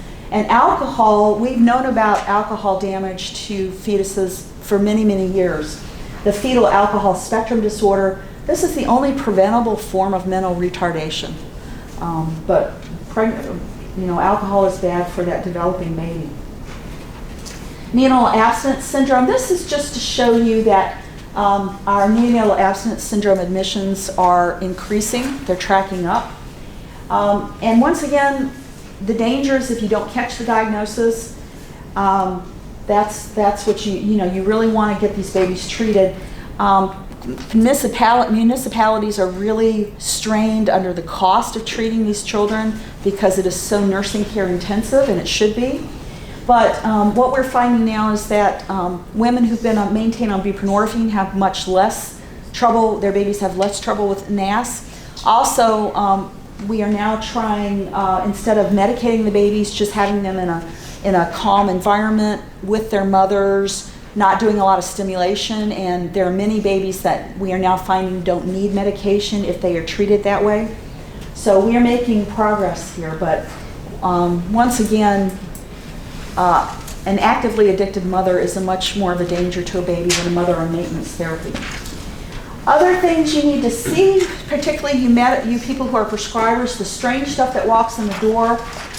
With toluene, an inhalant, you can get metabolic acidosis with hypokalemia, ethylene alcohol acidosis, malnourishment. This is something we all need to think about, because when people are using, they often don't eat. And then when they come into your clinic and they start eating, you can wind up with some liver abnormalities, some electrolyte problems. For the date drugs, the rave drugs like PCP, malignant hyperthermia has killed many people. So these are drugs that are combined hallucinogen, empathetic, plus a major strong stimulant, like the bath salt. And so they're revved up, they have a fever, they're often in a very warm environment where they're dancing with a lot of other people, and it has resulted in multiple deaths, hyperthermia. Serotonin syndrome with bath salts, and of course, if you're taking one substance, it's going to interfere with other stuff in your system. As you are dosing buprenorphine, and even particularly with methadone, nicotine can really interfere with those medications, and you will sometimes find that people get a better effect when they quit smoking. That doesn't mean you change the dose. Caffeine's another one. I wanted to show you these pictures from a friend of mine. This is a methamphetamine dental damage. You don't want that to happen to you. Deaths among your clients, good functioning outcomes, they get custody of their kids again, employment. I really would like for you guys to keep good matrices as you move into this process and be part of the solution. Okay, so we'll do some case studies. Did y'all bring some? Did anybody bring any? This is exactly what happened yesterday. Nobody brought any. I got a couple people, they're just being shy. Okay. They have somebody else. Well, while you're shy, I'm going to make you do at least one. Thank you. And please fill out your evaluation, especially if anything you'd like to learn more about, because that always helps guide our next choices for bringing training.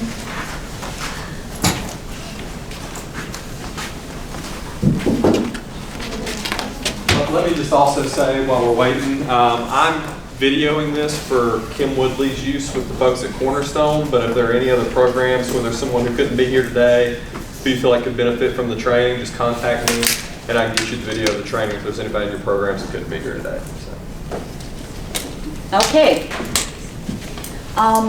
While you are getting your case studies together, I'll do one real quick with you. So this is Mr. B. He was an 18-year-old male who I had seen in my palliative care clinic for many years. He had pain crises due to sickle cell disease. By the way, sickle cell disease crises really, really hurt. That's big-time pain. But I've been giving him oxycodone, which he only took when he really needed it, which was 5 to 7 days every other month. His pain was well controlled. He had finished high school with honors. When he came in for his regular appointment, there hadn't been any other changes in his history or social history or anything else. But lo and behold, his urine drug screen was positive for marijuana. What would you do? And I know this is way out of the clinics that you're probably going to be in, but it helps to think along the lines of sorting out problems. So I guess I'd ask him about it. Oh, I love you guys. Anything else? Any other knee-jerk reactions that somebody has? Okay, so I didn't really need to do this example because that's the perfect answer.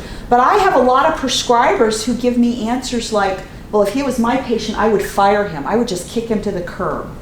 And I have other people who says, just ignore it. Everybody smokes marijuana, especially that age. And I have other people who have real complicated treatment plans.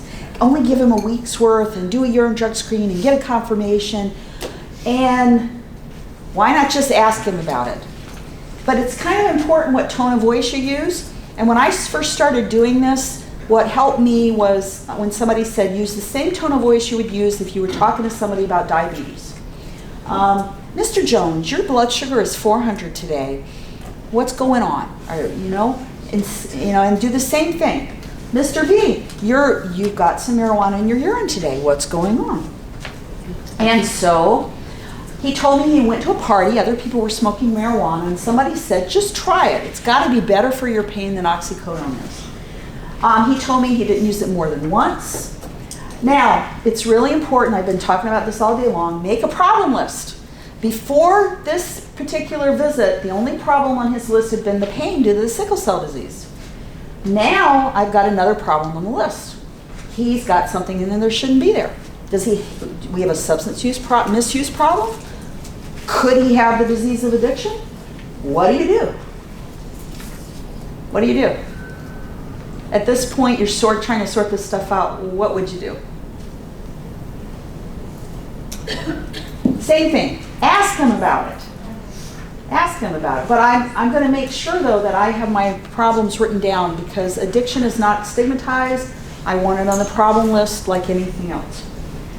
Okay, so is weighing risk and benefit, when you weigh the risk and benefits, do I want somebody with sickle cell disease? And by the way, sickle cell disease is when you clog up your microvasculature. You clog it up, you cause tiny little infarctions, hurts like crazy.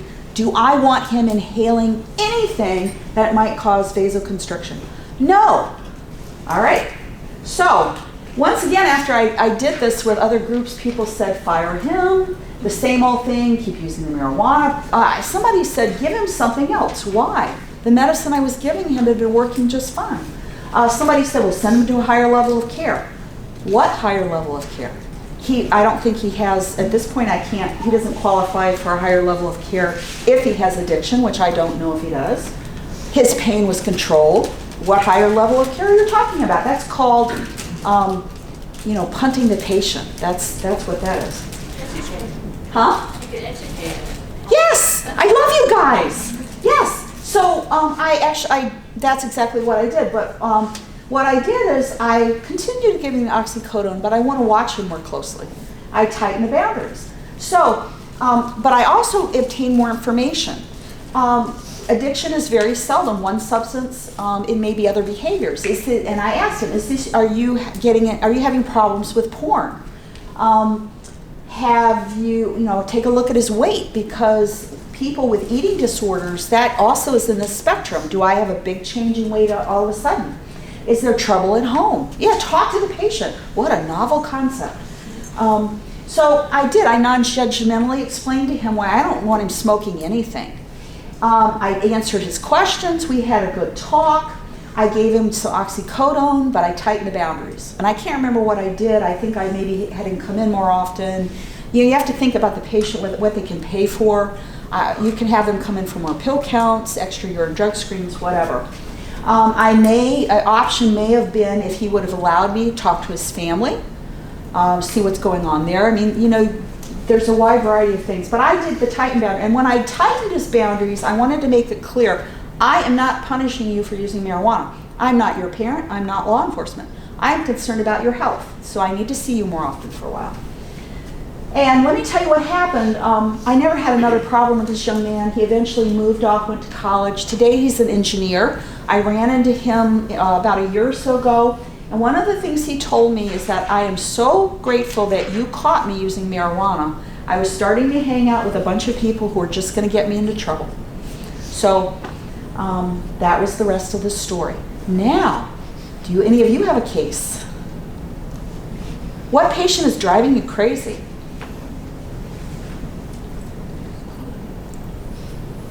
Is he driving you crazy? No, because you're looking at him. I was thinking maybe you had a mutual patient or something. Oh, you caught me. Yeah. Anybody? Well, I've got a couple of different scenarios that aren't true Okay. case studies in the sense of here's the, Mr. Yeah. You. But we do have a MAT therapy at one of our offices, and there are a variety of private providers of medication-assisted treatment, and we encourage a fair amount of therapy along with the visitation with the doctor for medication, et cetera, where we tend to start, supposedly, I mean, I've not talked to the people directly because I'm hearing this from the clinicians, but we're losing patients to the privates who supposedly you show up once a week and you get your meds and you chit-chat for a minute and then you're out of there. Yeah. And I'm just wondering if there's anything you might suggest that we could do, because of course our belief is that it's much far healthier to actually look at all the other aspects of the use and the addiction process, but we're, the vagaries of, hey, they'll give it to me easy. Right. So the issue is that you've got other prescribers who are not making people do what they need to do to get better. And, not making them do the hard work. They're just giving them a pill. And that's a competition, whether you like it or not, it's a business competition. What do? Well, in the long run, who's going to have the best outcomes? If you practice at the standard of care, people are eventually going to come back to you because that's how they get well. And the word on the street will be that you are the provider who is going to help them get their lives back. And I'm not saying that from pie in the sky. I'm saying that because I was the most hard-nosed buprenorphine prescriber in Augusta County and Albemarle County, and the patients knew it. And you would be surprised how many of them would come to me because I know you're going to make me do it right, because I really want to get better. You can't lower your standards. If it's really, really bad, you can report people to the board of whatever, if you think it's that substandard. And then the other thing is to keep educating people about what the standard of care is. When you speak to a group or to patients, this is the standard of care. If you got cancer, do you want to go to a provider that hands you some herb from the rainforest, even though it's cheaper and easier to get? Or do you want what's actually been proven to work? This is not the Bible, by the way. I'm acting like it is. Because I wasn't nasty to people, but if you don't do it this way, you're not going to get better. Your kids are not going to have better parents. And so they would a lot of people eventually came back to me. So it's hard because I think all over the state we do have a lot of bad actors, but you've had a heck of a lot more out here, I think, than other places, or at least we've been more aware of it. You have a lot of the buprenorphine distribution centers out here. The old opioid pill mills morphed into those. And support the arts program. They hate the arts program. The more they hate it, the more I'm sure it's probably a good thing. And I'm sorry that does sound pie in the sky, but I can tell you that that's what happened to me. That's just reassuring. Yeah. It's good to know. Yes, ma'am. What are your thoughts on kratom? Kratom. Kratom is being proposed as a way to wean off of opioids or cure opioid addiction. It acts like another opioid, right? So it's not a good choice. What if I have someone that's addicted and they're abusing kratom? What do you think about it? They have the disease of addiction. Yeah. Yeah. And so they're just switching substances and it's not going to work.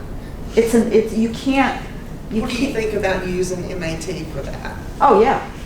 I have cases, I've heard of cases now of only kratom as the substance of choice using buprenorphine. Okay. It's like with the loperamide or the Lomotil. I have some colleagues that have told me they have people who only misused Lomotil and they're using buprenorphine for that. I mean, it's their opioids, it qualifies. Okay, that's what I told him. I was Yeah. just wanting to know. No, I appreciate that. Yeah, kratom got trotted out there as the solution and somebody made a lot of money off of it for a while. Other questions? Okay. This was your opportunity. Including your urine drug screens with your patients who live in your office. It's basically what I feel is prevalent in my community. Okay. Various opioids, methamphetamine, cocaine. Do you have THC in yours? Oh yeah, THC, absolutely. I want to know they're taking their buprenorphine, so that's in there. Off the top of my head, I think I had 13 things on there, but I can't recite them off the top of my head. What about your STD testing for the disease addiction? So when I was in practice, I was very isolated, and I could not do that testing on site. I sent them to the health department. How many of them showed up and got it done? I can tell you it was probably only 20%. Because I did a testing just the other day and no patient with hepatitis C. Right, right. I really wish they would have shown up to the health department. I wanted them to get all the testing, the hepatitis C, the HIV. I wanted all of that done, and they very seldom showed up to the health department. What about tuberculosis? Do you have that? Tuberculosis, if I was to hear that there were cases, active cases, the prevalence, it's out there, but the prevalence isn't high enough right now for me to routinely check for it. And once again, it would have to be done through the health department. You have to think prevalence. Right. Well, and actually, because in the CSPs we have block grant money, Mm-hmm. the block grant requires us, even though we're not a state with high prevalence, to at least screen enough to know whether they need a referral to the health department or some other provider to fully assess them, see if they need testing. Right, right. A lot of it has to do with your population, how you get things paid for. I could send them over to the health department, but whether or not they would show up was a different issue. And we need to watch for TB. We need to watch for syphilis. That stuff is reappearing. Out in California, they've had cases of typhoid fever, which we haven't seen in this country in generations. So keep your ears and eyes open. As the prevalence increases, then you change what you test for, both for drugs and for diseases. Yeah. And I think I heard you say that you only did 2 confirmations, like lab confirmations. In 8 years. In 8 years. Because there's some practitioners who are wanting to do quite a bit more than that, which is fine, except that it's very costly. Right. And there's really no way that I'm aware of to, I mean, how's that get paid for? Yeah. Aren't they like $100 or $200? Oh, they were $800 or $900. Or maybe more, Yeah. So, a couple different things. I mean, I'm just talking to you about how Dr. Somerville handles it in Saltville. She actually has a contract worked out with the local laboratory, so it's a little bit more of a managed care kind of arrangement with them. I can't give you the exact specifics, but basically, if they have any kind of insurance, it's able to be covered. I believe how it worked out. And then if they don't, we've got some kind of potential to sign up for some kind of group rate. They do have some indigent funding, so it's kind of like like we deal with Genoa. We try to manage the cost the best we can, but if we really need to have it done, then we would have it done. But I do think Dr. McMaster's experience with, a lot of it, you can really trust the screen and utilize that, and it would be probably rarer circumstances when you actually have to send it out. A lot of prescribers just got scared. Medical legal, medical legal, medical legal. And that was just a way to extort money, in my Yeah, I opinion. think it was something like she liked to do, within like 4 or 6, or it was a pretty high number per person per year. That she wanted to have lab work done on? That's thousands of dollars, so I don't know. Blood work is not used often at all in addiction medicine. It just doesn't give you that much information. It's expensive and it's really invasive, so almost everything we do is urine. There are some people that will do blood levels of various things, but I don't see how you're going to get that covered. Other questions? All right, I'll be here a while, and thank you so much. It's great to come and visit here in Whitfield. Thank you.